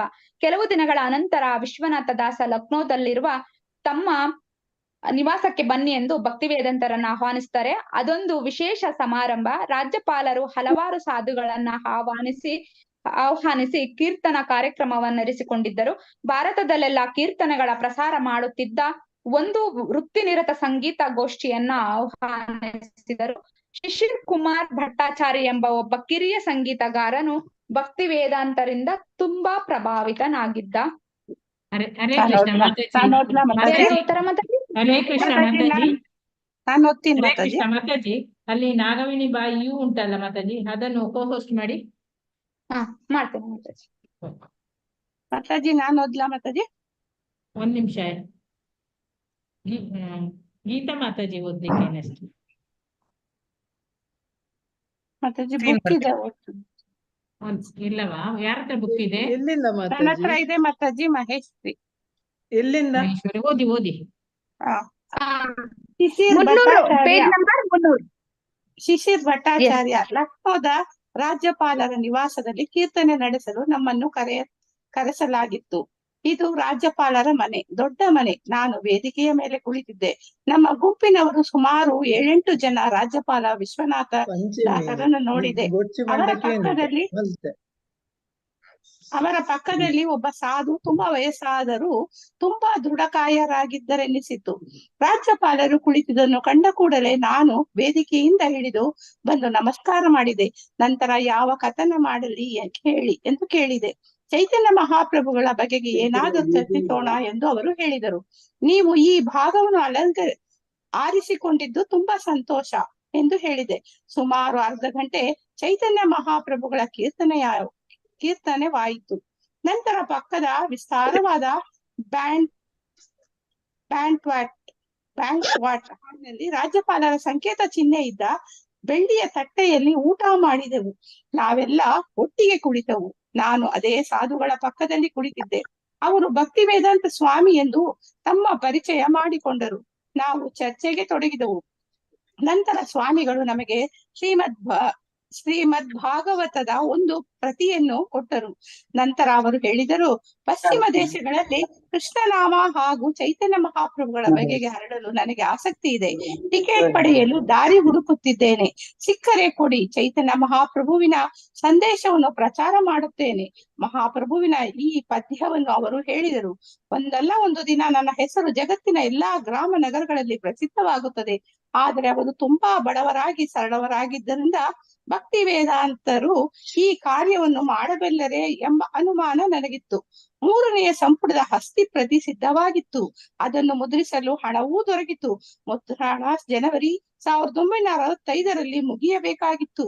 ಭಕ್ತಿ ವೇದಾಂತ ಸ್ವಾಮಿಗಳು ಮತ್ತೆ ಕಾಗದ ಕೊಳ್ಳುವ, ಕರಡು ತಿದ್ದುವ ಮತ್ತು ಮುದ್ರಕನಿಗೆ ಕಾಲಕ್ಕೆ ಸರಿಯಾಗಿ ಕೆಲಸ ಮಾಡುವಂತೆ ಹೇಳುವ ಪ್ರಕಾಶನ ಜಗತ್ತಿಗೆ ಮತ್ತೆ ಬಂದರು. ಹೀಗೆ ಕೈಯಲ್ಲಿ ಹಣವೇ ಇಲ್ಲದ ಮನುಷ್ಯನೊಬ್ಬ ದೃಢ ಸಂಕಲ್ಪದ ಬಲದಿಂದ 3ನೇ ಸಂಪುಟವನ್ನು 2 ವರ್ಷಕ್ಕಿಂತ ಸ್ವಲ್ಪವೇ ಹೆಚ್ಚಿನ ಅವಧಿಯಲ್ಲಿ ಹೊರತಂದರು. ಈ ವಿದ್ವತ್ ಜಗತ್ತಿನಲ್ಲಿ ಇವರ ಬಗೆಗೆ ಗೌರವ ಹೆಚ್ಚಾಗುತ್ತಿದ್ದ ಈ ಸಂದರ್ಭದಲ್ಲಿ ಅವರು ಇಡೀ ದೇಶದಲ್ಲೇ ಪರಿಚಿತ ವ್ಯಕ್ತಿಯಾಗುವ ಸಂಭವವಿತ್ತು. ಆದರೆ ಅವರ ದೃಷ್ಟಿ ಪಶ್ಚಿಮ ಕಡೆಗಿತ್ತು. 3ನೆಯ ಸಂಪುಟ ಮುಗಿದ ಮೇಲೆ ಅವರಿಗೆ ತಾವು ಕೊನೆಗೂ ಸಿದ್ಧರಾಗಿದ್ದೇವೆಂಬ ಭಾವನೆ ಬಂದಿತು. ಅವರಿಗೆ ಈಗ 69 ವರ್ಷ ವಯಸ್ಸು. ಬೇಗನೆ ವಿದೇಶಕ್ಕೆ ಹೋಗಬೇಕಾಗಿದೆ. ಶೀಲಾ ಭಕ್ತಿ ಸಿದ್ಧಾಂತ ಸರಸ್ವತಿಗಳು ಒಬ್ಬ ಕಲ್ಕತ್ತೆಯ ತರುಣನಿಗೆ ಪಶ್ಚಿಮದಲ್ಲಿ ಹರೇ ಕೃಷ್ಣ ಮಾತಾಜಿ 4 ಲೈನ್ ಇದೆ ಮಾತಾಜಿ ಓದಿ. ಮಾತಾಜಿ 4 ಲೈನ್ ಇದೆ ಅಷ್ಟೇ ಮಾತಾಜಿ. ಓದಿ. ಒಂದ್ ಪ್ಯಾರ. ಕೃಷ್ಣ ಪ್ರಜ್ಞೆಯನ್ನು ಬೋಧಿಸು ಎಂದು ಹೇಳಿ 40 ವರ್ಷಗಳಾಗಿದ್ದವು. ಮೊದಲಲ್ಲಿ ಅದು ಅಸಾಧ್ಯವೆಂದೇ ಅಭಯಚರಣರಿಗೆ ಅನಿಸಿತು. ಏಕೆಂದರೆ ಅವರಿಗೆ ಸಂಸಾರದ ಜವಾಬ್ದಾರಿಗಳಿದ್ದವು. ಆ ಅಡ್ಡಿ ಕಳೆದು ಎಷ್ಟೋ ವರ್ಷಗಳಾಗಿವೆ. 10 ವರ್ಷಗಳಿಂದೀಚೆಗೆ ಅವರು ಹೊರಡಲು ಸಿದ್ಧವಾಗಿಯೇ ಇದ್ದರು. ಆದರೆ ಈಗಿನಂತೆ ಆಗಲೂ ಕೈಯಲ್ಲಿ ಹಣವಿರಲಿಲ್ಲ. ಶ್ರೀಮದ್ ಭಾಗವತದ ಕೆಲವು ಸಂಪುಟಗಳಾದರೂ ತಮ್ಮೊಂದಿಗೆ ಒಯ್ಯಬೇಕೆಂಬುದು ಅವರ ಆಸೆಯಾಗಿತ್ತು. ಏನಾದರೂ ನೈಜವಾದುದನ್ನು ಮಾಡಲು ಆ ಸಂಪುಟಗಳ ಅಗತ್ಯವಿತ್ತು. ಈಗ ಕೃಷ್ಣನ ಕೃಪೆಯಿಂದ 3 ಸಂಪುಟಗಳು ಕೈಯಲ್ಲಿವೆ. ಧನ್ಯವಾದಗಳು. ಗೀತಾ ಎಂ ಮಾತಾಜಿ ಓದಿ. ಹರೇ ಕೃಷ್ಣ ಮಾತಾಜಿ. ಶೀಲ ಪ್ರಭುಪಾದರು, ನಾನು ಅಮೆರಿಕಕ್ಕೆ ಹೋಗಬೇಕೆಂದು ಯೋಚಿಸಿದೆ.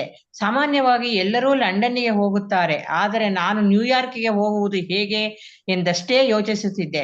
ನಾನು ಯೋಜನೆ ಹಾಕುತ್ತಲೇ ಇದ್ದೆ. ಜಪಾನ್ ಮಾರ್ಗವಾಗಿ ಹೋಗಬೇಕೆ, ಇನ್ನೊಂದು ಮಾರ್ಗದಲ್ಲೇ ಯಾವುದು ಕಡಿಮೆ ವೆಚ್ಚದ್ದು ಎಂದು ಲೆಕ್ಕಾಚಾರ ಹಾಕುತ್ತಿದ್ದೆ. ಅದೇ ನನ್ನ ವಿಚಾರವಾಗಿತ್ತು. ಸದಾ ನ್ಯೂಯಾರ್ಕಿನ ಗುರಿಯನ್ನು ಇಟ್ಟುಕೊಂಡಿದ್ದೆ. ಎಷ್ಟೋ ಸಲ ನ್ಯೂಯಾರ್ಕಿಗೆ ಬಂದಂತೆ ಕನಸು ಬೀಳುತ್ತಿತ್ತು.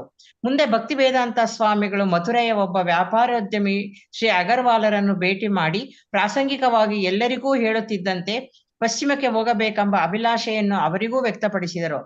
ಶ್ರೀ ಅಗರ್ವಾಲರಿಗೆ ಭಕ್ತಿ ವೇದಾಂತ ಸ್ವಾಮಿಗಳ ಪರಿಚಯ ಕೆಲವೇ ನಿಮಿಷಗಳಾದರೂ ಅವರು ಅಮೆರಿಕಗೆ ಹೋಗಲು ಒಬ್ಬ ಪ್ರಾಯೋಜಕರನ್ನು ಗೊತ್ತು ಮಾಡಿಕೊಡಲು ತಾವಾಗಿ ಮುಂದೆ ಬಂದರು. ಶ್ರೀ ಅಗರ್ವಾಲರು ಹಲವಾರು ಬಾರಿ ಹೀಗೆ ಸಹಾಯ ಮಾಡಿದ್ದರು. ಸಾಧು ಒಬ್ಬರು ಹಿಂದೂ ಸಂಸ್ಕೃತಿಯನ್ನು ಪ್ರಚಾರ ಮಾಡಲು ವಿದೇಶಕ್ಕೆ ಹೋಗಬೇಕಾಗಿದೆ ಎಂದಾಗ ಪೆನ್ಸಿಲ್ವೇನಿಯಾದಲ್ಲಿ ಎಂಜಿನಿಯರ್ ಆಗಿದ್ದ ತಮ್ಮ ಮಗ ಗೋಪಾಲನನ್ನು ಒಂದು ಪ್ರಾಯೋಜಿಕತ್ವದ ಅರ್ಜಿಯನ್ನು ಕಳುಹಿಸುವಂತೆ ಕೋರುತ್ತಿದ್ದರು. ಅಗರ್ವಾಲರು ಹೀಗೆ ಸಹಾಯ ಮಾಡಲು ತಾವೇ ಮುಂದೆ ಬಂದಾಗ ಭಕ್ತಿ ವೇದಾಂತ ಸ್ವಾಮಿಗಳು ಹಾಗೆ ಮಾಡುವಂತೆ ಒತ್ತಾಯಿಸಿದರು. ಶೀಲಾ ಪ್ರಭುಪಾದರು, ನಾನು ಶ್ರೀ ಅಗರ್ವಾಲರಿಗೆ ಇದು ಪ್ರಾಸಂಗಿಕವಾಗಿ ಹೇಳಿದ ಮಾತು, ಆದರೆ ಅವರು ಅದನ್ನು ತುಂಬಾ ಗಂಭೀರವಾಗಿ ಪರಿಗಣಿಸಿದರು. ನಾನು ಅವರನ್ನು ಕೇಳಿದೆ, ನಾನು ಅಲ್ಲಿಗೆ ಹೋಗಲು ಸಹಾಯವಾಗುವಂತೆ ನಿಮ್ಮ ಮಗನನ್ನು ಪ್ರಾಯೋಜಕರಾಗುವಂತೆ ಏಕೆ ಕೇಳಬಾರದು? ನಾನು ಅಲ್ಲಿ ಪ್ರಚಾರ ಮಾಡಬೇಕಾಗಿದೆ. ಆದರೆ ಅಮೆರಿಕಕ್ಕೆ ಹೋಗುವುದು ಕನಸಿನಲ್ಲಿಯೂ ಸಾಧ್ಯವಿಲ್ಲದ ಮಾತು ಎಂಬುದು ಭಕ್ತಿ ವೇದಾಂತರಿಗೆ ತಿಳಿದಿತ್ತು. ಅದಕ್ಕೆ ಹಣ ಬೇಕು. 1965 ಮಾರ್ಚಲ್ಲಿ ಅವರು ಪುಸ್ತಕಗಳನ್ನು ಮಾರಲು ಮತ್ತೆ ಮುಂಬಯಿಗೆ ತೆರಳಿದರು. ಮತ್ತೆ ಪ್ರೇಮ ಕುಟೀರ ಎಂಬ ಧರ್ಮಶಾಲೆಯಲ್ಲಿ ಉಳಿದುಕೊಂಡರು. ಆದರೆ ಕೊಳ್ಳುವವರನ್ನು ಹುಡುಕುವುದು ಕಷ್ಟವಾಯಿತು. ಜೈಹಿಂದ್ ಕಾಲೇಜಿನ ಪರಮಾನಂದ ಭಗವಾನಿಯವರನ್ನು ಕಂಡಾಗ ಅವರು ಕಾಲೇಜಿನ ಗ್ರಂಥಾಲಯಕ್ಕೆ ಪುಸ್ತಕಗಳನ್ನು ಕೊಂಡುದಷ್ಟೇ ಅಲ್ಲದೆ ಪುಸ್ತಕಗಳನ್ನು ಕೊಳ್ಳಬಹುದಾದ ಕೆಲವರ ಬಳಿಗೆ ಅವರನ್ನು ತಾವೇ ಕರೆದೊಯ್ದರು. ಸಕಮತಾಜಿ. ಹರೇ ಕೃಷ್ಣ ಮಾತಾಜಿ. ಧನ್ಯವಾದಗಳು. ಗೀತಾ ಆರ್ ಕೋಡಿಕಲ್. ಹರೇ ಕೃಷ್ಣ ಮಾತಾಜಿ. ಶ್ರೀ ಭಗವಾನಿ ಪುಸ್ತಕಗಳ ಮಾರಾಟದಲ್ಲಿ ಸಹಕರಿಸಲೆಂದು ನಾನು ಭಕ್ತಿ ವೇದಾಂತ ಸ್ವಾಮಿಗಳನ್ನು ಗ್ರ್ಯಾಂಟ್ ರೋಡಿನ ಪಾಪ್ಯುಲರ್ ಬುಕ್ ಡಿಪೋಗೆ ಕರೆದುಕೊಂಡು ಹೋದೆ.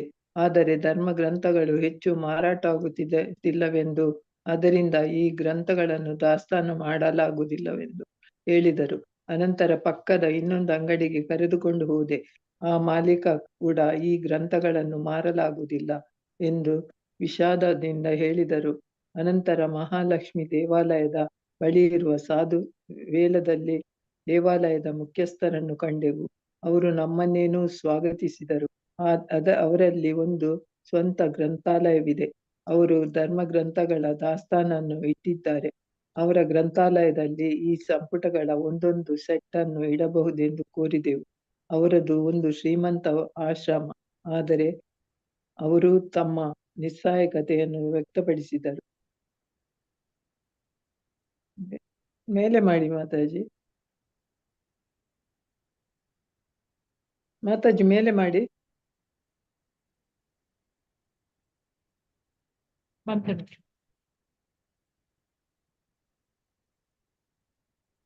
ಭಕ್ತಿ ವೇದಾಂತ ಸ್ವಾಮಿಗಳು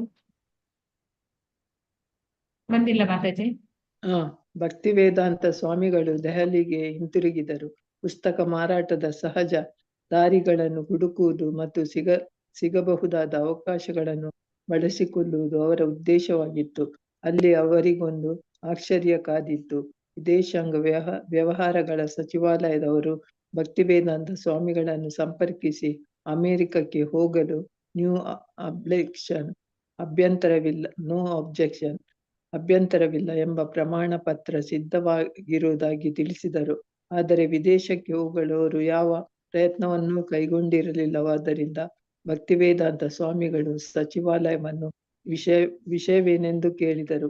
ಅಲ್ಲಿ ಪೆನ್ಸಿಲ್ವೇನಿಯಾ ಬಟ್ಲರ್ ಊರಿನ ಶ್ರೀ ಗೋಪಾಲ್ ಅವರು ಸಹಿ ಮಾಡಿದ್ದ ಅಧಿಕೃತ ಘೋಷಣಾ ಪತ್ರವನ್ನು ತೋರಿಸಿದರು. ಅಮೆರಿಕದಲ್ಲಿ ಸ್ವಾಮೀಜಿಯವರ ವಾಸ್ತವ್ಯದ ಕಾಲದಲ್ಲಿ ಅವರ ಖರ್ಚನ್ನೆಲ್ಲ ಭರಿಸುವುದಾಗಿ ಶ್ರೀ ಅಗರ್ವಾಲರು ಘೋಷಿಸಿದರು.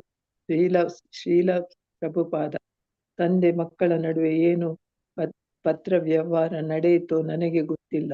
ನಾನು ಸುಮ್ಮನೆ ಕೇಳಿದ್ದೆ. ನಿಮ್ಮ ಮಗ ನನ್ನನ್ನು ಪ್ರಯೋಜಿಸುವಂತೆ ಏಕೆ ಕೇಳಬಾರದು? ಈಗ 3-4 ತಿಂಗಳ ಅನಂತರ ನ್ಯೂಯಾರ್ಕಿನ ಭಾರತೀಯ ದೂತಾವಾಸದವರಿಂದ ಆಕ್ಷೇಪಣೆ ಇಲ್ಲ ಎಂಬ ಪತ್ರವನ್ನು ಕಳಿಸಲಾಗಿತ್ತು. ಶ್ರೀ ಗೋಪಾಲರು ನನ್ನ 1 ತಿಂಗಳ ಭೇಟಿಗೆ ಪ್ರಯೋಜಕರಾಗಲು ಈಗಾಗಲೇ ಒಪ್ಪಿದರು. ಇದ್ದಕ್ಕಿದ್ದಂತೆ ನನಗೆ ಆ ಪತ್ರ ಸಿಕ್ಕಿತು. ಗೋಪಾಲ್ ಅಗರ್ವಾಲರು ತಂದೆಯ ಕೋರಿಕೆಯಂತೆ ಮಾಡಿದರು. ಇದೇ ರೀತಿ ಈ ಹಿಂದೆಯವರು ಹಲವಾರು ಸಾಧುಗಳಿಗೆ ಪ್ರಯೋಜಕರಾಗಿದ್ದರು. ಯಾರೊಬ್ಬರು ಅಮೆರಿಕಕ್ಕೆ ಹೋಗಿರಲಿಲ್ಲ. ತಂದೆಯನ್ನು ಸಮಾಧಾನಪಡಿಸಲು ಗೋಪಾಲ್ ಅಗರ್ವಾಲರು ಇದನ್ನು ಉಪಚಾರಕ್ಕೆಂಬಂತೆ ಮಾಡಿದ್ದರು ಅಷ್ಟೇ. ನ್ಯೂಯಾರ್ಕ್ನಲ್ಲಿದ್ದ ಭಾರತೀಯ ದೂತಾವಾಸದಿಂದ ಒಂದು ಅರ್ಜಿ ನಮೂನೆಯನ್ನು ಕೋರಿದ್ದರು. ತಮ್ಮ ತಿಂಗಳ ಸಂಬಳ ಇಷ್ಟು ಎಂಬ ದೃಢೀಕರಣ ಪತ್ರವನ್ನು ಉದ್ಯೋಗಪತಿಗಳಿಂದ ಪಡೆದಿದ್ದರು. ಏಪ್ರಿಲ್ 1965ರಲ್ಲಿ ತಮ್ಮ ಬ್ಯಾಂಕ್ ಬ್ಯಾಲೆನ್ಸ್ ಬಗೆಗೆ ಬ್ಯಾಂಕಿನವರಿಂದ ಒಂದು ಪತ್ರ ತಂದಿದ್ದರು. ಹಾಗೂ ಅರ್ಜಿ ನಮೂನೆಯನ್ನು ನೋಟದಿಂದ ದೃಢೀಕರಿಸಿದ್ದರು. ಅದು ನ್ಯೂಯಾರ್ಕಿನಲ್ಲಿ ಮಂಜೂರಾಗಿ ಭಾರತಕ್ಕೆ ಬಂದಿತ್ತು. ಈಗ ಭಕ್ತಿ ವೇದಾಂತರಿಗೆ ಒಬ್ಬ ಪ್ರಯೋಜಕರು ದೊರೆತಂತಾಗಿತ್ತು. ಆದರೆ ಇನ್ನು ಪಾಸ್ಪೋರ್ಟ್, ವೀಸಾ, ಫಾರಂ ಮತ್ತು ಪ್ರಯಾಣದ ದರ ಇವು ಬೇಕಾಗಿದ್ದು. ಪಾಸ್ಪೋರ್ಟ್ ಪಡೆಯುವುದು ಹರೇ ಕೃಷ್ಣ ಮಾತಾಜಿ. ಧನ್ಯವಾದಗಳು ಮಾತಾಜಿ. ಅನುಸೂಯಮ್ಮ ಮಾತಾಜಿ ಓದ್ತೀರಾ? ನಾನು ಓದ್ಲ ಮಾತಾಜಿ. ಅನುಸೂಯಮ್ಮ ಮಾತಾಜಿ ಓದ್ತೀರಾ? ಹರೇ ಕೃಷ್ಣ ಮಾತಾಜಿ. ಹೆಸರು ಕರೆದ್ರ? ಹೌದು, ಓದ್ತೀರಿ. ಅನುಸೂಯಮ್ಮ. ಅನ್ಸೂಯಮ್ಮ ಅಲ್ಲ ಮಾತಾಜಿ, ಲತಾ. ಅವ್ರು ಓದಲ್ಲ ಮಾತಾಜಿ. ಅವ್ರು ಓದಲ್ಲ. ಓಕೆ. ಇವರು ಗಾಯತ್ರಿ ದೇವಿ ಮಾತಾಜಿ ಇದ್ದಾರಲ್ಲ? ಹಲೋ ಮಾತಾಜಿ. ಒಂದ್ ನಿಮಿಷ ಮಾತಾಜಿ, ನಾನು ಲೈನ್ ಪ್ರಕಾರ ಬರ್ತಾ ಇದ್ದೇನೆ. ಗಾಯತ್ರಿ ದೇವಿ ಮಾತಾಜಿ ಓದ್ತೀರಾ? ಅವ್ರು ಓದೋದಿದ್ರೆ ಓದ್ತೀನಿ ಮಾತಾಜಿ. ಎಲ್ಲಿಂದ? ಇಲ್ಲಿ ನೆಕ್ಸ್ಟ್ ಈ ಪೇಜ್. ಒಂದ್ ನಿಮಿಷ.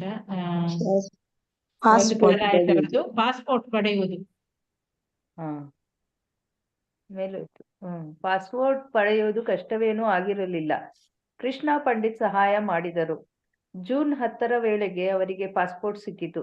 ಅದರಲ್ಲಿ ಚಿಪ್ಪಿವಾಡದ ರಾಧಾಕೃಷ್ಣ ದೇವಾಲಯದ ವಿಳಾಸವನ್ನು ಗೌರಮೋಹನ ತಂದೆಯ ಹೆಸರನ್ನು ಬರೆದರು. ವಿದೇಶಕ್ಕೆ ಹೋಗಲು ಹಣ ಕೊಡಿ ಎಂದು ಕೃಷ್ಣ ಪಂಡಿತರನ್ನು ಕೇಳಿದರು. ಆದರೆ ವಿದೇಶ ಯಾನವು ಹಿಂದೂ ಸಂಸ್ಕೃತಿಗೆ ವಿರುದ್ಧವಾದುದೆಂಬ ಕಾರಣಕ್ಕೆ ತುಂಬಾ ಹಣ ಬೇಕಾಗುತ್ತೆಂಬ ಕಾರಣದಿಂದಲೂ ಹಣ ಕೊಡಲು ನಿರಾಕರಿಸಿದರು. ಪಾಸ್ಪೋರ್ಟ್ ಮತ್ತು ಪ್ರಯೋಜಕತ್ವದ ಪತ್ರಗಳನ್ನು ಹಿಡಿದು ಭಕ್ತಿವೇದಾಂತ ಸ್ವಾಮಿಗಳು ಮುಂಬೈಗೆ ಹೋದರು.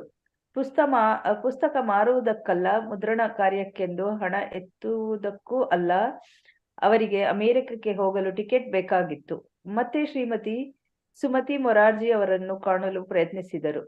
ಪ್ರಯೋಜಕತ್ವದ ವ್ರತಗಳನ್ನು ಆಕೆಯ ಕಾರ್ಯದರ್ಶಿಗೆ ತೋರಿಸಿದರು.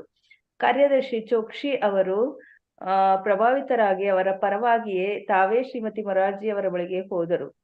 ಬೃಂದಾವನದ ಸ್ವಾಮಿ ಮತ್ತೆ ಬಂದಿದ್ದಾರೆ. ನಿಮ್ಮ ಸಹಾಯಧನದಿಂದ ಅವರು ಪುಸ್ತಕವನ್ನು ಪ್ರಕಟಿಸಿದ್ದಾರೆ. ಅವರಿಗೆ ಪ್ರಾಯೋಜಕರು ಸಿಕ್ಕಿದ್ದಾರೆ. ಅವರಿಗೆ ಅಮೆರಿಕಕ್ಕೆ ಹೋಗುವ ಆಸೆ ಇದೆ. ನೀವು ಸಿಂಧಿಯಾ ಹಡಗಿನಲ್ಲಿ ಅವರನ್ನು ಕಳಿಸಬೇಕೆಂದು ಬಯಸುತ್ತಾರೆ ಎಂದು ಹೇಳಿದರು. ಶ್ರೀಮತಿ ಮೊರಾರ್ಜಿ ಅವರು, ಇಲ್ಲ, ಸ್ವಾಮೀಜಿಗೆ ತುಂಬಾ ವಯಸ್ಸಾಗಿದೆ. ಈ ವಯಸ್ಸಿನಲ್ಲಿ ಅಮೆರಿಕಕ್ಕೆ ಹೋಗಿ ಏನು ಮಾಡಲಾರರು ಎಂದರು. ಶ್ರೀ ಚೋಕ್ಸಿಯವರು ಶ್ರೀಮತಿ ಮೊರಾರ್ಜಿಯವರ ಅಭಿಪ್ರಾಯವನ್ನು ಸ್ವಾಮೀಜಿಗೆ ತಿಳಿಸಿದರು. ಭಕ್ತಿವೇದಾಂತ ಸ್ವಾಮಿಗಳು ಆ ಮಾತನ್ನು ಒಪ್ಪಲಿಲ್ಲ. ಸ್ವಾಮೀಜಿ ಭಾರತದಲ್ಲಿಯೇ ಉಳಿದು ಶ್ರೀಮದ್ ಭಾಗವತದ ಕಾರ್ಯವನ್ನು ಮುಂದುವರಿಸಬೇಕು ಎಂದು ಶ್ರೀಮತಿ ಮೊರಾರ್ಜಿ ಹೇಳಿದರು. ಅಮೆರಿಕಕ್ಕೆ ಯಾಕೆ ಹೋಗಬೇಕು? ಇಲ್ಲಿಯೇ ಕೆಲಸವನ್ನು ಮುಂದುವರಿಸಿ. ಆದರೆ ಭಕ್ತಿವೇದಾಂತ ಸ್ವಾಮಿ ಹೋಗಲು ನಿಶ್ಚಯಿಸಿದರು. ಆದ್ದರಿಂದ ಶ್ರೀಮತಿ ಮೊರಾರ್ಜಿ ಅವರನ್ನು ಒಪ್ಪಿಸಬೇಕೆಂದು ಚೋಕ್ಸಿಯವರಿಗೆ ತಿಳಿಸಿದರು. ಆಕೆಯ ಬಳಿ ಏನು ಹೇಳಬೇಕೆಂಬುದನ್ನು ಕಲಿಸಿಕೊಟ್ಟರು. ಈ ಮನುಷ್ಯ ಅಮೆರಿಕಕ್ಕೆ ಹೋಗಲು ತುಂಬಾ ಉತ್ಸುಕರಾಗಿದ್ದಾರೆ. ಅಲ್ಲಿಯ ಜನರಿಗೆ ಪ್ರಚಾರ ಮಾಡಬೇಕಾದದ್ದಿದೆ.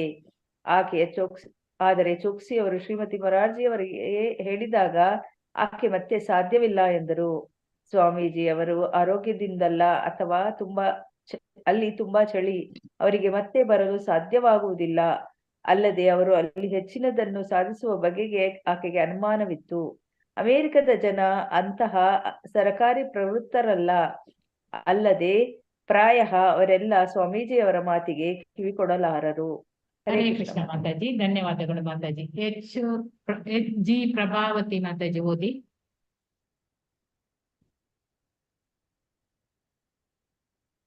ಇಲ್ಲವ ಅವರು? ಹರಿಣಿ ಮಾತಾಜಿ.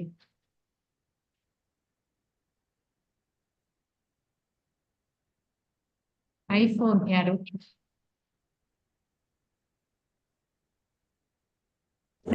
ಮಾತಾಜಿ ಹರೇ ಕೃಷ್ಣ. ನಾನು ಉಷಾ ಭಟ್ ಡ್ರೈವ್ ಓದಿ ಮಾತಾಜಿ. ಟ್ರಾವೆಲ್ ಅಲ್ಲಿ ಇದ್ದೀರಾ? ಹಾ, ಅದಕ್ಕೆ ಆಗಲ್ಲ. ಜಯಲಕ್ಷ್ಮಿ ಮಾತಾಜಿ ಓದಿ. ಹರೇ ಕೃಷ್ಣ. ಹರೇ ಕೃಷ್ಣ.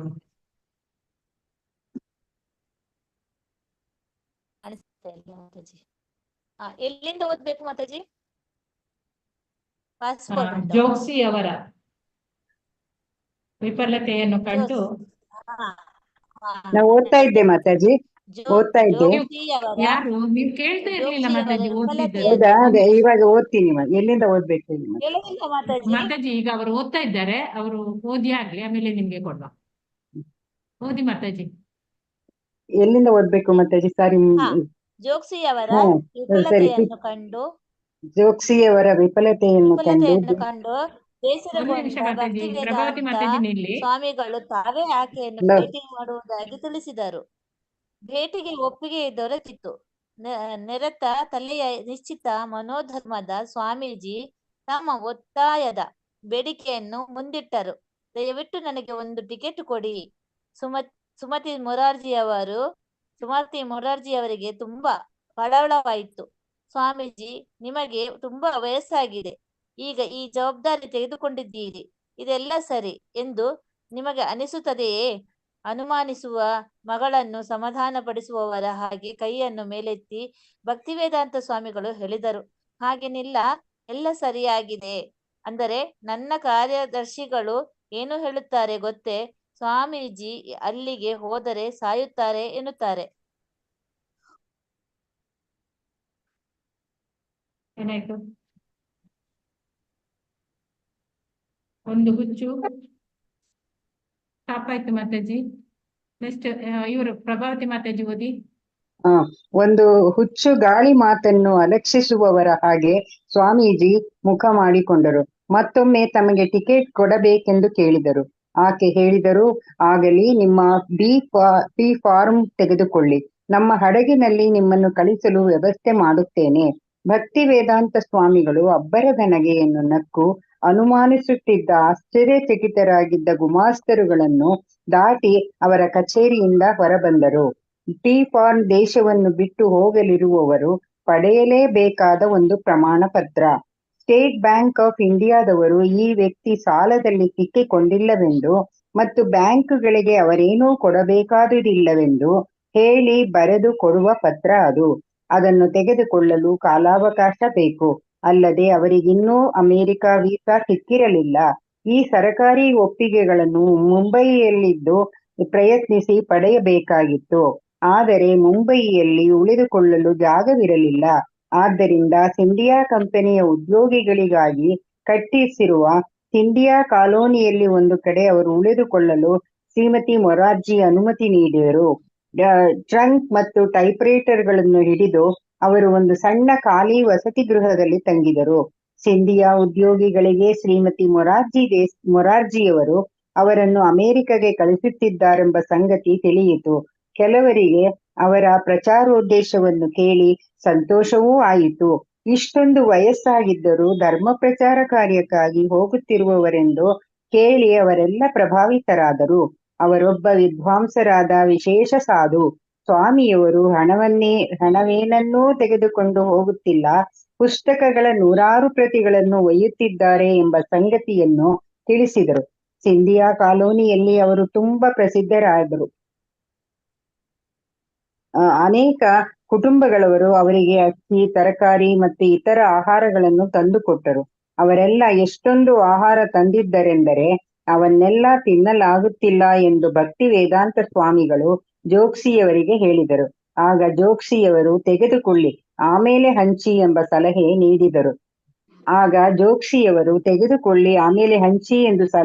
ನೀಡಿದರು. ಭಕ್ತಿ ವೇದಾಂತರು ಉಳಿದ ಆಹಾರವನ್ನೆಲ್ಲ ಮಕ್ಕಳಿಗೆ ಕೊಡಲಾರಂಭಿಸಿದರು. ಅವರು ಶ್ರೀಮದ್ ಭಾಗವತದಿಂದ ಓದಿ ನಿರೂಪಣೆ ಮಾಡುತ್ತಿದ್ದಾಗ ಅಲ್ಲಿಯ ಹಿರಿಯರೆಲ್ಲ ಬಂದು ಸೇರುತ್ತಿದ್ದರು.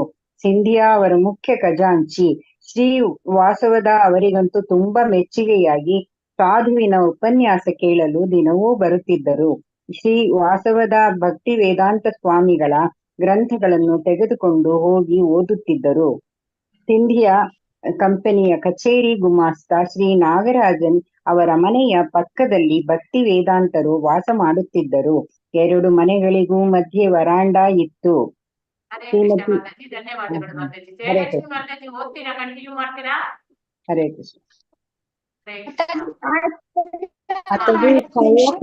ಹ್ಯಾಂಡ್ ರೈಸ್ ಮಾಡಿದೆ ಮಾತಾಜಿ, ನೇಮೇ ಕರ್ದಿಲ್ಲ ನೀವು. ಎಲ್ಲ ನಾನು ಇದ್ರ ಪ್ರಕಾರ ಕಳಿಸ್ತಾ ಇದ್ದೇನೆ ಮಾತಾಜಿ, ಆಲ್ಫಾಬೆಟ್ ಪ್ರಕಾರ ಕರೀತಾ ಇದ್ದೇನೆ. ನಾಳೆ ಸಿಗ್ತದೆ ನಿಮಗೆ. ಓಕೆ ಮಾತಾಜಿ, ಧನ್ಯವಾದ. ಜಯಲಕ್ಷ್ಮಿ ಮಾತಾಜಿ ಕಂಟಿನ್ಯೂ ಮಾಡ್ತೀರಾ ಇಲ್ಲ ನಾನೇ ಮಾಡಿದ್ದೇನೆ?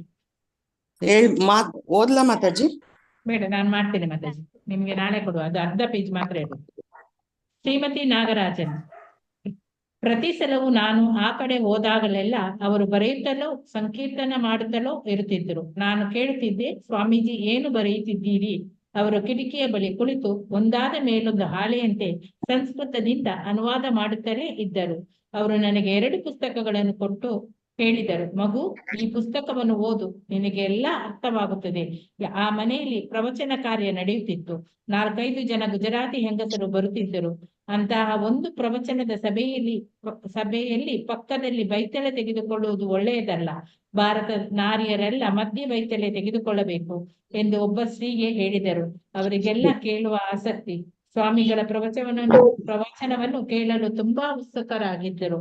ಪ್ರತಿನಿತ್ಯವೂ ಪಿ ಫಾರ್ಮ್ ಮತ್ತು ವೀಸಾಗಳನ್ನು ಸಾಧ್ಯವಾದಷ್ಟು ಬೇಗ ಪಡೆಯಲು, ಪುಸ್ತಕಗಳನ್ನು ಮಾರಲು, ಮುಂದಿನ ಭಾಗವತದ ಭಾಗವನ್ನು ಪ್ರಕಟಿಸಲು ಸಹಾಯ ಮಾಡಬಲ್ಲವರನ್ನು ಸಂಪರ್ಕಿಸಲು ಹೊರಗೆ ಹೋಗುತ್ತಿದ್ದರು. ಶ್ರೀ ನಾಗರಾಜನ್ ಅವರಿಗೆ ಸಹಾಯ ಮಾಡಲು ಪ್ರಯತ್ನಿಸಿದರು. ಸಹಾಯ ಮಾಡುವ ಪ್ರವೃತ್ತಿಯುಳ್ಳ ವೈಷ್ಣವ ಶ್ರೀಮಂತರ ಹಾಗೂ ಉದ್ಯೋಗಿಗಳ ಒಂದು ಪಟ್ಟಿಯನ್ನು ಟೆಲಿಫೋನ್ ಡೈರೆಕ್ಟರಿಯ ಸಹಾಯದಿಂದ ತಯಾರಿಸಿಕೊಂಡರು. ಸಂಜೆ ಸೋತು ಹಣ್ಣಾಗಿ ಬರುತ್ತಿದ್ದುದನ್ನು ಭಕ್ತಿ ವೇದಾಂತರ ನೆರೆಹೊರೆಯವರು ಗಮನಿಸುತ್ತಿದ್ದರು. ತುಂಬಾ ಮಂಕಾಗಿ ಭಕ್ತಿ ವೇದಾಂತರು ಸುಮ್ಮನೆ ಕುಳಿತು ಬಿಡ್ತಿದ್ದರು. ಆದ್ರೆ ಸ್ವಲ್ಪ ಹೊತ್ತಿನಲ್ಲಿ ಚೇತರಿಸಿಕೊಂಡು ಬರವಣಿಗೆಯನ್ನು ಆರಂಭಿಸುತ್ತಿದ್ದರು. ಹರೇ ಕೃಷ್ಣ ಮಾತಾಜಿ. ಗೌರಿ ಮಾತಾಜಿ. ಹರೇ ಸ್ಕ್ರೋಲ್ ಮಾಡ್ಬೇಕಾಗಿತ್ತು ಮತ್ತೆ ಕಾಣ್ತಾ ಇಲ್ಲ. ಹರೇ ಕೃಷ್ಣ ಮಾತಾಜಿ. ಇವಾಗ ಮುಂದುವರ್ಸೋಣ. ಪ್ರಭುಪಾದ್ ಅವರು ಅಲ್ಲಿ ಇವರನ್ನ ಲಾಲ್ ಬಹದ್ದೂರ್ ಶಾಸ್ತ್ರಿ ಅವರನ್ನ ಭೇಟಿ ಮಾಡ್ತಾರೆ. ಭೇಟಿ ಮಾಡಿದ ನಂತರ ಲಾಲ್ ಬಹದ್ದೂರ್ ಶಾಸ್ತ್ರಿ ಅವರು ಅವರಿಗೆ ಒಂದು ಪತ್ರ ಬರೀತಾರೆ ಪ್ರಭುಪಾದ್ ಅವರು. ಆ ಪತ್ರಕ್ಕೆ ಬೇಗನೆ ಅವರಿಗೆ ಉತ್ತರ ಸಿಗ್ತದೆ. ಪತ್ರಕ್ಕೆ ಆ ಉತ್ತರ ಸಿಕ್ಕಿದ ನಂತರ ಪ್ರಭುಪಾದ್ ಅವ್ರು ಏನ್ ಮಾಡ್ತಾರೆ, ಮತ್ತೆ ಪೂಜ್ಯ ಅವರಿಗೆ ಒಂದು ಪತ್ರವನ್ನ ಬರೀತಾರೆ. ಏನಂತಂದ್ರೆ ನಮ್ಮ ಪತ್ರಕ್ಕಾಗಿ ಅಂದ್ರೆ ಪ್ರಭುಪಾದ್ ಅವರಿಗೆ ರಿಪೀಟ್ ಪತ್ರವನ್ನ ಬರೀತಾರೆ ಭಕ್ತಿ ಶಾಸ್ತ್ರಿ ಇವರು, ಪ್ರಧಾನ ಶಾಸ್ತ್ರಿ ಅವರು. ಏನಂತಂದ್ರೆ ತಮ್ಮ ಪತ್ರಕ್ಕಾಗಿ ತುಂಬಾ ವಂದನೆಗಳು. ಶ್ರೀಮದ್ ಭಾಗವತದ ಒಂದು ಪ್ರತಿಯನ್ನು ನನಗೆ ಕೊಟ್ಟುದಕ್ಕಾಗಿ ಕೃತಜ್ಞನಾಗಿದ್ದೇನೆ. ನೀವು ತುಂಬಾ ಒಳ್ಳೆಯ ಕೆಲಸವನ್ನ ಮಾಡ್ತಿದ್ದೀರಿ ಅಂತ ಒಂದು ಪ್ರಶಂಸೆಯನ್ನ ಕೊಡ್ತಾರೆ. ನಂತರ ಮತ್ತೆ ಪ್ರಭುಪಾದವರು ಸಂಸ್ಥೆಗಳಿಗೆ ಗ್ರಂಥಗಳಿಗೆ ಕೊಳ್ಳುವಂತೆ ಪ್ರಾರ್ಥಿಸಿ ಪ್ರಧಾನಿಗೆ ಇನ್ನೊಂದು ಪತ್ರವನ್ನ ಬರೀತಾರೆ.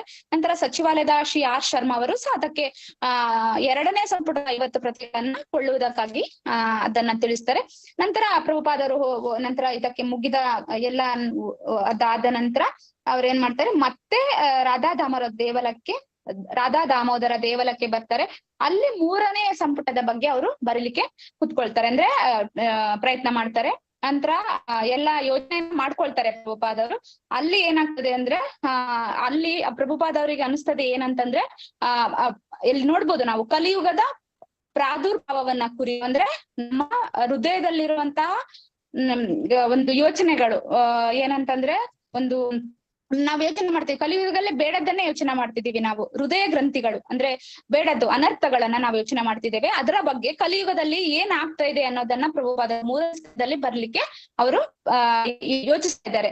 ಅಂದ್ರೆ ಏನಂದ್ರೆ ನಾವು ನೋಡ್ಬೋದು ಭಾಗವತಮಲ್ಲಿ 17ನೇ ಅಧ್ಯಾಯ ಕಲಿಗೆ ದಂಡನೆ ಮತ್ತು ಬಹುಮಾನ, ಅಂದ್ರೆ ಕಲಿ ಮತ್ತೆ ಪರೀಕ್ಷಿತ ಮಹಾರಾಜರ ಬಗ್ಗೆ ಸಂಭಾಷಣೆಯಲ್ಲಿ ನಡೀತದೆ. ಆಗ ಕಲಿ ಯಾವ ರೀತಿ ಬರ್ತಾರೆ, ಈ ಕಲಿಯುಗಕ್ಕೆ ಒಂದು ಹಸುವನ್ನ ಅವರು ಚಾಟಿಯಲ್ಲಿ ಹೊಡಿತಾ ಇರ್ತಾರೆ. ಆ ಹಸುವನ್ನ, ಅದು ಮೂಕಜೀವಿ ಪಾಪದ ಜೀವಿಯನ್ನ. ಆಗ ಅಲ್ಲಿ ಪರೀಕ್ಷಿತ ಮಹಾರಾಜ ಅವರು ಬರ್ತಾರೆ. ಮಹಾರಾಜ ಅವರು ಬಂದ ಸ್ಥಿತಿ ನೋಡ್ತಾರೆ. ಹಾಗೆ ಅಂತ ಪ್ರಭುಪಾದವರು ಅಧ್ಯಾಯವನ್ನ ನೋಡಿದ್ರೆ ನಿಮಗೆ ಅದು ಗೊತ್ತಾಗ್ತದೆ.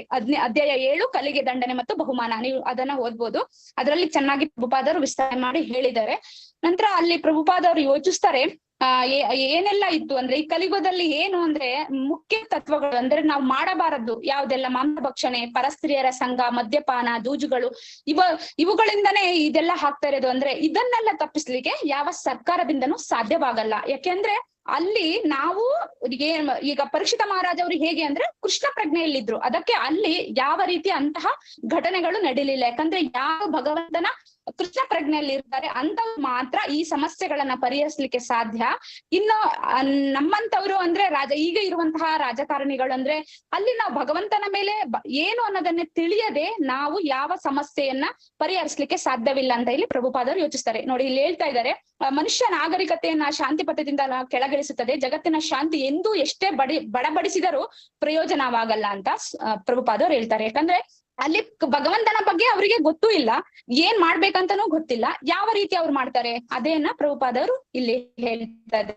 ನಂತರ ಅವ್ರು ಹೇಳ್ತಾರೆ 3ನೇ ಸಂಪುಟ ಅದಕ್ಕೆ ಮತ್ತೆ ಮುಂಬೈಗೆ ಅವರು ಹೋಗ್ತಾರೆ. 3ನೇ ಸಂಪುಟವನ್ನ ಬರೀಲಿಕ್ಕೆ ಹಣ ಸಂಪಾದನೆ ಮಾಡ್ಲಿಕ್ಕೆ ಅಂದ್ರೆ ಹೋಗ್ತಾರೆ. 3ನೇ ಸಂಪುಟಕ್ಕೆ ಹಣ ಬೇಕಾಗಿರುತ್ತದೆ. ಮತ್ತೆ ಅಲ್ಲಿ ಧರ್ಮಶಾಲೆ ಉಚಿತ ವಸತಿ ಆಶ್ರಮಕ್ಕೆ ಅವರು ಹೋಗ್ತಾರೆ.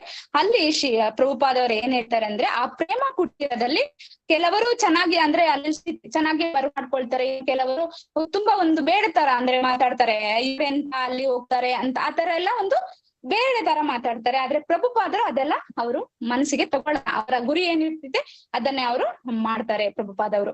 ಹೀಗೆ ಹೋಗ್ತಾರೆ. ನಂತರ ಮುಂಬೈಯಲ್ಲಿ 15 ದಿನ ಅಲ್ಲಿ ಉಳಿತಾರೆ. ಎಲ್ಲಿ ಅಂದ್ರೆ ತೀರದಲ್ಲಿ ಒಂದು ಕುಟುಂಬದ ಒಬ್ಬ ಸದಸ್ಯರ ಮನೆಯಲ್ಲಿ ಉಳಿತಾರೆ.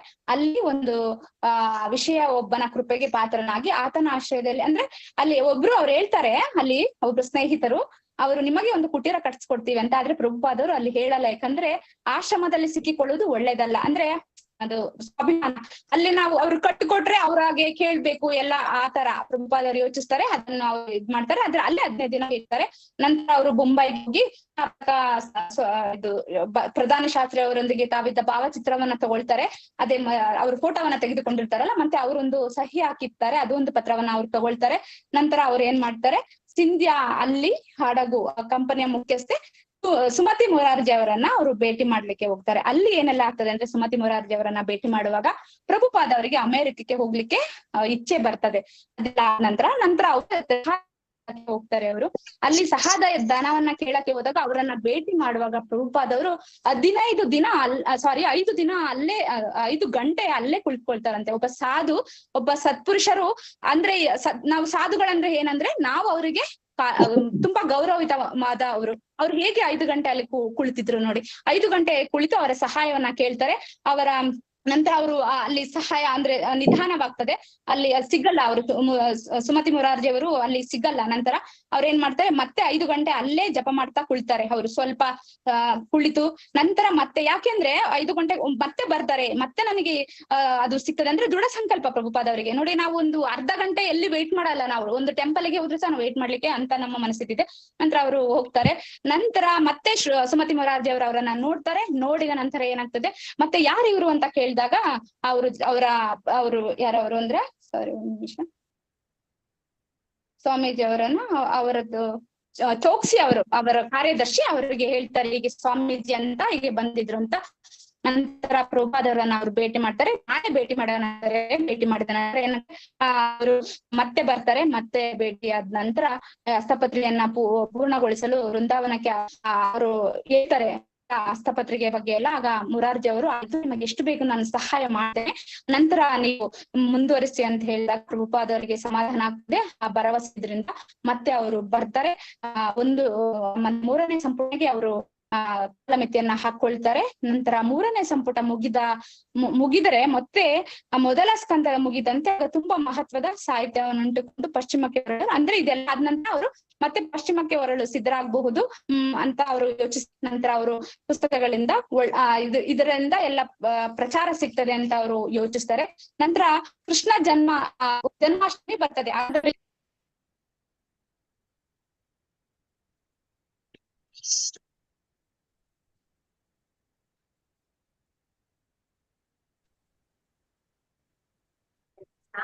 ಹರೇ ಕೃಷ್ಣ ಮಾತಾಜಿ.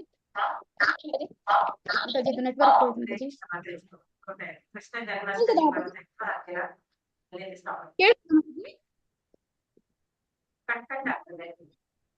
ಗೊತ್ತಾಗ್ತದ? ಒಂದ್ ನಿಮಿಷ. ಈಗ ಕೇಳ್ತದ ಮಾತಾಜಿ? ಮಾತಾಜಿ ಕೇಳ್ತದ ಮಾತಾಜಿ? ನಾನು ವಿಡಿಯೋ ಆಫ್ ಮಾಡ್ತೇನೆ ಮಾತಾಜಿ, ಅದು ಕೇಳ್ಸಲ್ಲ. ಇಲ್ಲಾದ್ರೆ ನನಗೆ ಕೇಳ್ತದ ಮಾತಾಜಿ?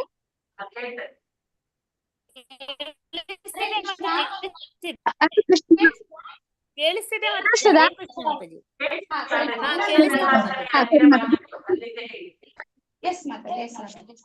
ಎಸ್ ಮಾತಾಡಿ. ನಂತರ ವಾಯ್ಸ್ ನಂದೇ ಕೇಳಿಸ್ತಾ ಇದೆ. ಹರೇ ಕೃಷ್ಣ.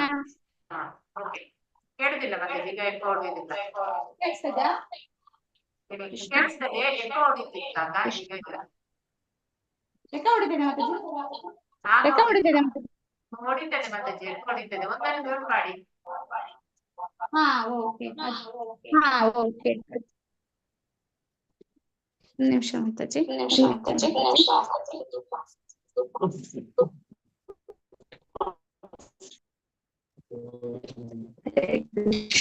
ಸಾರಿ. ಆಗ ಜನ್ಮಾಷ್ಟಮಿ ಹತ್ತಿರ ಬರ್ತದೆ.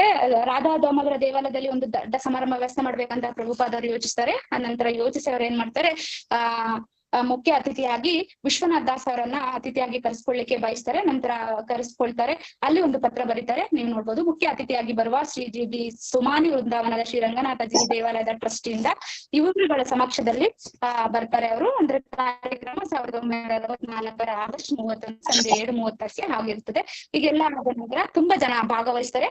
ಅಲ್ಲಿ ಚೈತನ್ಯ ಮಹಾಪ್ರಭುಗಳ ಸಂಕೀರ್ತನೆ ಎಲ್ಲವೂ ನಡೀತದೆ. ನಂತರ ರಾಜ್ಯಪಾಲರಿಗೆ 2ನೇ ಸಂಪುಟ ಪುಸ್ತಕವನ್ನ ಕೊಡ್ತಾರೆ. ತಮ್ಮ ಪ್ರಚಾರ ಕಾರ್ಯದ ಬಗ್ಗೆನೂ ಸಹ ತಿಳಿಸ್ತಾರೆ. ನಂತರ ಅದಾದ ನಂತರ ಪ್ರಭುಪಾದ ಅವರದು 69ನೇ ಹುಟ್ಟು ಹಬ್ಬ ಕೆಲವು ದಿನಗಳ ನಂತರ ಆಗ್ತದೆ. ಆಗ ಅವರದು ಹುಟ್ಟು ಹಬ್ಬ ಅಂದ್ರೆ ಅವರು 1896 ಸೆಪ್ಟೆಂಬರ್ 1ನೇ ತಾರೀಕು ಪ್ರಭುಪಾದವರು ಶ್ರೀಕೃಷ್ಣ ಜನ್ಮಾಷ್ಟಮಿಯ ಒಂದು ದಿನದ ನಂತರ ಅವರು ಕಲ್ಕತ್ತಾದಲ್ಲಿ ಜನಿಸಿರ್ತಾರೆ. ಈಗ ಅವರಿಗೆ 69ನೇ ವರ್ಷ ಆಗಿರ್ತದೆ ಹುಟ್ಟಿದ ಹಬ್ಬ. ಆಗ ಅಲ್ಲಿಗೆ ವಿಶ್ವನಾಥ್ ದಾಸ್ ಅವರು ಅವರನ್ನ ಮನೆಗೆ ಇನ್ವೈಟ್ ಮಾಡ್ತಾರೆ. ಮನೆಗೆ ಇನ್ವೈಟ್ ಮಾಡಿ ಅಲ್ಲಿ ಅಲ್ಲಿ ಹೇಳ್ತಾರೆ, ಅಲ್ಲಿ ಸ್ವಾಗತನ ಮಾಡಿ ಅಲ್ಲಿ ಸಹ ಒಬ್ಬ ಕಿರಿಯ ಸಂಗೀತಗಾರರು ಭೇಟಿ ಆಗ್ತಾರೆ. ಅಲ್ಲಿ ಸಹ ಕೀರ್ತನೆಗಳು ನಡೀತವೆ. ಮತ್ತೆ ಶಿಶಿರ್ ಕುಮಾರ್ ಅವರ ಜೊತೆ ಅವರು ಹೇಳ್ತಾರೆ ಪ್ರಭುಪಾದ ಅವರು ಏನೆಲ್ಲ ಮಾತಾಡ್ತಿದ್ರು ಅಂತ. ನಂತರ ಪ್ರಭುಪಾದ ಅವರು ಹೇಳಿದ್ರು, ಅವರ ಬಗ್ಗೆ ಹೇಳಿದ್ದಾರೆ. ಶಿಶಿರ್ ಭಟ್ಟಾಚಾರ್ಯರು ಏನ್ ಹೇಳಿದ್ದಾರೆ ಅಂದ್ರೆ, ಲಕ್ನೋದ ರಾಜ್ಯಪಾಲರ ನಿವಾಸದಲ್ಲಿ ಕೀರ್ತನೆ ನಡೀತದೆ. ನಂತರ ಅಲ್ಲಿ ಮತ್ತೆ ಏನೆಲ್ಲ ಬೆಳ್ಳಿಯ ತಟ್ಟೆಯಲ್ಲಿ ಅವರು ಊಟ ಮಾಡ್ತಾರೆ. ನಂತರ ನಾವು ಚರ್ಚೆಗೆ ಕೂತ್ಕೊಳ್ತೇವೆ. ನಂತರ ಪಶ್ಚಿಮ ದೇಶಗಳಲ್ಲಿ ಕೃಷ್ಣ ನಾಮ ಚೈತನ್ಯ ಮಹಾಪ್ರಭುಗಳ ಬಗೆಗೆ ಹರಡಲು ನನಗೆ ಆಸಕ್ತಿ ಇದೆ ಅಂದ್ರೆ ಪ್ರಭುಪಾದರು ಅವರ ಬಗ್ಗೆ ಹೇಳ್ಕೊಳ್ತಿದ್ರೆ. ಈಗ ತುಂಬಾ ಅಂದ್ರೆ ವೇದಾಂತರಿ ಕಾರ್ಯವನ್ನ ಮಾಡಬಲ್ಲರೆ ಎಂಬ ಅನುಮಾನ. ಅಂದ್ರೆ ಪ್ರಭುಪಾದವರು ಅಷ್ಟೆಲ್ಲ ಹೇಳ್ತಾ ಇದ್ರಂತೆ, ಯಾವಾಗ್ಲೂ ನಾನು ಭಾಗವತನ ಸಂಪೂರ್ಣ ಮುಗಿಸ್ಬೇಕು, ನಾನು ವಿದೇಶಕ್ಕೆ ಹೋಗ್ಬೇಕು, ಹೀಗೆಲ್ಲ ಹೇಳುವಾಗ ಶಿಶಿರ್ ಭಟ್ಟಾಚಾರ್ಯರಿಗೆ ಒಂದು ಅನುಮಾನ, ಇವ್ರು ಏನಪ್ಪ ಹೀಗೆ ಹೇಳ್ತಾರೆ ಅಂತ. ಆದ್ರೆ ಪ್ರಭುಪಾದರು ದೃಢ ಸಂಕಲ್ಪ ನಿಶ್ಚಯವಾಗಿತ್ತು. ನಂತರ ಅವರು ಹಂಗೆ ಹೇಳಿದ ನಂತರ 3ನೇ ಸಂಪುಟ ಹಸ್ತಪ್ರತಿ ಸಿದ್ಧವಾಗ್ತದೆ. ಸಿದ್ಧ ಆದ್ರೆ ಹಣ ದೊರಕ್ತದೆ. 1962 ಮುಗಿಯಬೇಕಾಗಿತ್ತು. ನಂತರ ಭಕ್ತಿ ಸತ್ತೇ ಕಾಗದ ಕೊಳ್ಳುವ ಎರಡನ್ನ ಅಂದ್ರೆ ಅದೇ ಕಾಗದ ಕರುಡು ಮತ್ತೆ ಬಂದು ಆ ಕೆಲಸವನ್ನ ಅವರು ಮುಗಿಸಿದ ನಂತರ ಅವ್ರ ಏನ್ ಮಾಡ್ತಾರೆ, ನಂತರ ಅಷ್ಟರಲ್ಲಿ ಅವರಿಗೆ 69 ವರ್ಷ ಆಗಿರ್ತದೆ. ಬೇಗನೆ ವಿದೇಶಕ್ಕೆ ಹೋಗ್ಬೇಕಾಗ್ತದೆ. ಶೀಲಭಕ್ತಿ ಸಿದ್ಧಾಂತ ಸರಸ್ವತಿಗಳು ಒಬ್ಬ ಕಲ್ಕತ್ತೆಯ ತರುಣನಿಗೆ ಪಶ್ಚಿಮದಲ್ಲಿ ಕೃಷ್ಣ ಪ್ರಜ್ಞೆಯನ್ನು ಬೋಧಿಸಲು ಹೇಳಿ 40 ವರ್ಷಗಳಾಗಿದ್ದವು. ಮೊದಲಲ್ಲಿ ಅದು ಅಸಾಧ್ಯವೆಂದು ಅವರಿಗೆ ಅನಿಸಿತ್ತು ಅಭಯಚರಣರಿಗೆ. ಆದ್ರೆ ಈಗ ಆಗ ಸಂಸಾರದ ಜವಾಬ್ದಾರಿ ಇತ್ತು, ಅಡ್ಡಿ ಕಳೆದು ಎಷ್ಟೋ ವರ್ಷಗಳಾಗಿವೆ. 10 ವರ್ಷಗಳಿಂದಾಚೆಗೆ ಅವರು ಹೋರಾಡಲು ಸಿದ್ಧವಾಗಿಯೇ ಇದ್ರು. ಆದ್ರೆ ಈಗಿನಂತ ಈ ಕೈಯಲ್ಲಿ ಈಗ ಇದೆ, ಬಟ್ ಹಣ ಇರ್ಲಿಲ್ಲ ಅವ್ರ ಹತ್ರ. ನಂತರ ಏನಾಗ್ತದೆ, ಕೃಷ್ಣನ ಕೃಪೆಯಿಂದ ಅವರು 3 ಸಂಪುಟಗಳು ಅವರ ಕೈಯಲ್ಲಿದ್ದವು ಈಗ ಅವ್ರ ಹತ್ರ. ನಂತರ ಶಿಲ ಪ್ರಭುಪಾದ್ ಅವ್ರು ಏನ್ ಹೇಳ್ತಾರೆ ಇದ್ರಲ್ಲಿ ಅಂದ್ರೆ, ನಾನು ಅಂದ್ರೆ ಅಮೆರಿಕಕ್ಕೆ ಹೋಗ್ಬೇಕಂತ ಪ್ರಭುಪಾದ್ ಅವರಿಗೆ ಅನಿಸ್ತಿದೆ. ಅಮೆರಿಕಕ್ಕೆ ನಾನೀಗ ಹೋಗ್ಬೇಕು, ಪ್ರಕಟಣೆಯನ್ನ ಮಾಡ್ಬೇಕು ಅಂತ ಅವರಿಗೆಲ್ಲ ಅನಿಸ್ತದೆ. ಆಗ ಮಥುರೆಯಲ್ಲಿ ಮಿಸ್ಟರ್ ಅಗರ್ವಾಲ್ ಅವರು ಸಿಗ್ತಾರೆ. ಅಗರ್ವಾಲ್ ಸಿಕ್ಕಿದಾಗ ಅವರನ್ನ ಸಹಾಯವನ್ನ ಕೇಳ್ತಾರೆ.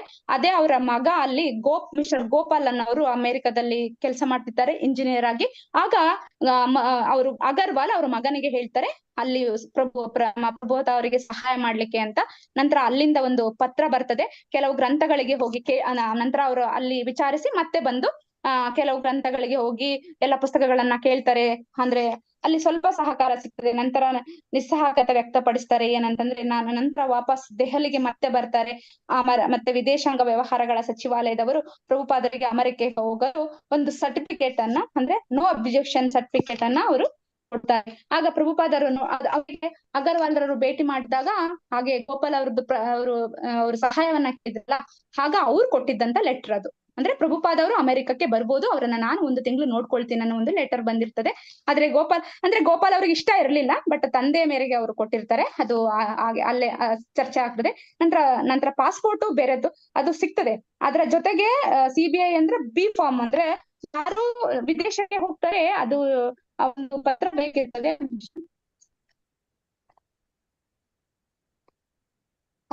ಅದು ಸಿಗ್ಬೇಕಿರ್ತದೆ. ಅದು ಸ್ಟೇಟ್ ಬ್ಯಾಂಕ್ ಇಂದ ಅವರಿಗೆ ಕೊಡ್ಲಿಕ್ಕೆ ಇರ್ತದೆ. ಅಂದ್ರೆ ಅವರಿಗೆ ಹೋಗ್ತಾ ಇದ್ದಾರೆ, ಮತ್ತೆ ಅವರು ಏನಾಗ್ತದೆ ಅಂದ್ರೆ ಅವ್ರಿಗೆ ಏಜ್ ಆಗಿರ್ತದೆ. ಅಷ್ಟು ಸುಲಭದಲ್ಲಿ ಅದು ಪಿ ಫಾರ್ಮ್ ಸಿಗಲ್ಲ. ಅದಕ್ಕೋಸ್ಕರ ಪ್ರಭುಪಾದವರು ಯೋಚಿಸ್ತಂದ್ರೆ ಏನಂತಂದ್ರೆ, ಅದು ಪಿ ಫಾರಂ ಅಂದ್ರೆ ದೇಶ ಬಿಟ್ಟು ಹೋಗಲಿರುವವರು ಪಡೆಯಲೇಬೇಕಾದ ಒಂದು ಪ್ರಮಾಣ ಪತ್ರ ಅದು. ಆದ್ರೆ ಅಲ್ಲಿ ಸ್ಟೇಟ್ ಬ್ಯಾಂಕ್ ಅವರಿಗೆ ಕೊಡ್ಲಿಕ್ಕೆ ಇಷ್ಟ ಆಗಲ್ಲ. ಅಂದ್ರೆ ಅವ್ರ ಏಜ್ ಆಗಿರ್ತದೆ 69 ವರ್ಷ, ಹೇಗೆ ಅಂತ ಅವ್ರು ಯೋಚಿಸ್ತಾರೆ. ನಂತರ ಅವ್ರ ಏನ್ ಮಾಡ್ತಾರೆ, ಇದಾದ ನಂತರ ಅವರು ಫಸ್ಟ್ ಮೊದಲು ಏನಾಗ್ತದೆ ಅಂದ್ರೆ ಅವರು ಇಚ್ಛೆ ಪಡ್ತಾರೆ ಪಾಸ್ಪೋರ್ಟ್ ಎಲ್ಲ ಬೇಕು ಅಂತ ಎಲ್ಲ. ನಂತರ ಅವರು ಸುಮತಿ ಮಹಾರಾಜ್ ಅವರು ಒಪ್ಪಿಗೆ ಪಡೆದಾಗ ಇದೆಲ್ಲ ಈ ಘಟನೆಗಳು ನಡೀತದೆ. ನಂತರ ಸಹಾಯ ಮಾಡಿ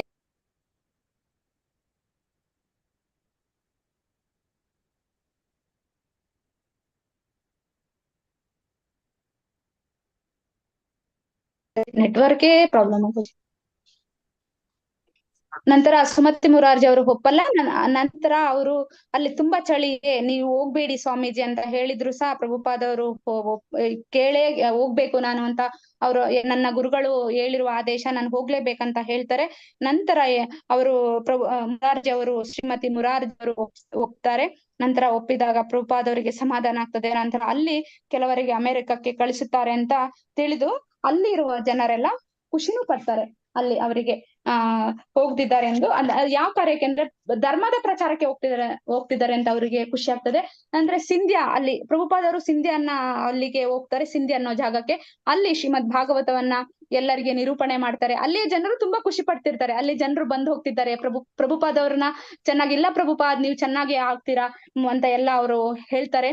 ನಂತರ ಅವರಿಗೆ ಉತ್ಸಾಹ ಕೊಡ್ತಾರೆ. ಕೆಲವೊಂದು ಬಾರಿ ಪ್ರಭುಪಾದವರು ಇಷ್ಟೊಂದು ವಯಸ್ಸಾಗಿತ್ತು ತುಂಬಾ ಸುಸ್ತಾಗ್ತಿದ್ರಂತೆ. ಅಲ್ಲಿರೋ ಅವ್ರೆಲ್ಲ ತಿಳಿದು ಅಕ್ಕಿ ತರಕಾರಿ ಎಲ್ಲವನ್ನ ತಂದು ಕೊಡ್ತಾರೆ.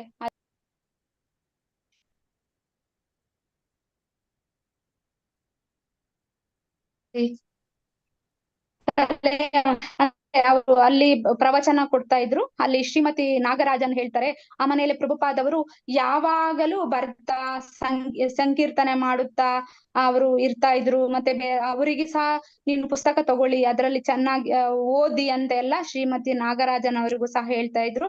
ನಂತರ ಅಲ್ಲಿ ಹೆಣ್ಮಕ್ಳು, ಕೆಲವು ಗುಜರಾತಿ ಹೆಣ್ಮಕ್ಳು ಸಹ ಬರ್ತಾ ಇದ್ರು. ಅವರಿಗೂ ಸಹ ಅವ್ರು ಹೇಳ್ತಾ ಇದ್ರಂತೆ, ಬೈತಲೆ ತೆಗೆದುಕೊಳ್ಬೇಕು, ಭಾರತೀಯ ನಾರಿಯರು ಅಂದ್ರೆ ನಾವು ಸೈಡ್ ಅಲ್ಲಿ ಇದ್ ಮಾಡ್ತೀರಂತ ಪ್ರಭುಪಾದವರು ಅಲ್ಲಿ ಸಹ ಅವರು ಹೇಳ್ತಾ ಇದ್ದಾರೆ.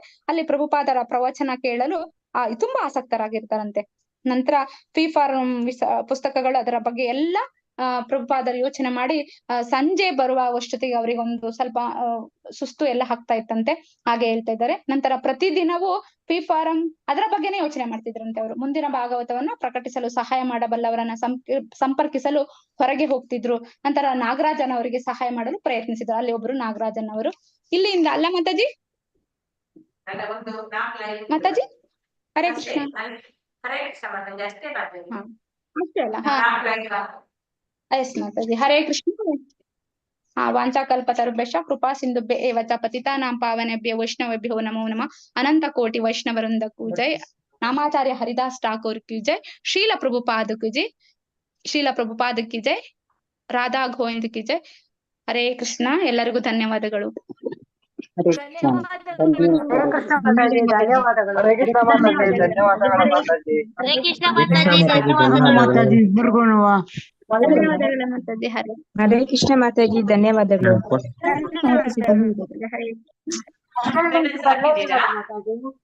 ಹಾಕಿದೆ ಮಾತಾಜಿ.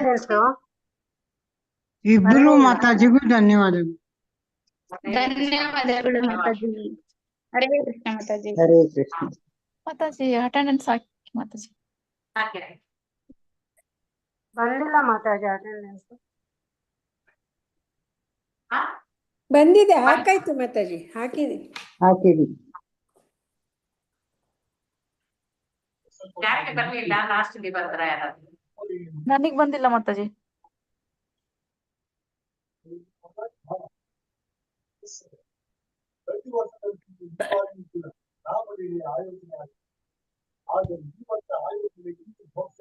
ಮತ್ತೆ ಅಟೆಂಡೆನ್ಸ್ ಬಂದಿಲ್ಲ ಮಾತಾಜಿ.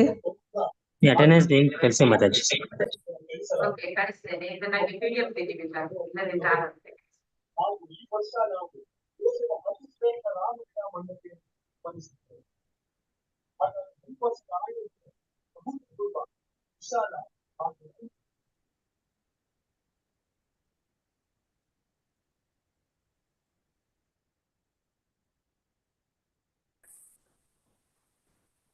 ರಕ್ತವಾಸಿಗೆ ಹಾಕಿದ್ ನೋಡು, ಪೇಸ್ಟ್ ಮಾಡಿ ಹಾಕಿ ಬಂತಲ್ಲ?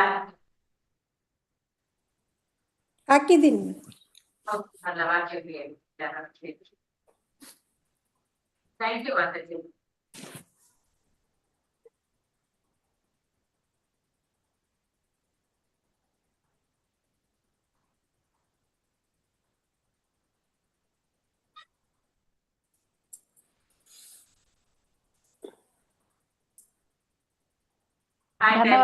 ಹರೇ ಕೃಷ್ಣ ಮಾತಾಜಿ, ಧನ್ಯವಾದಗಳು.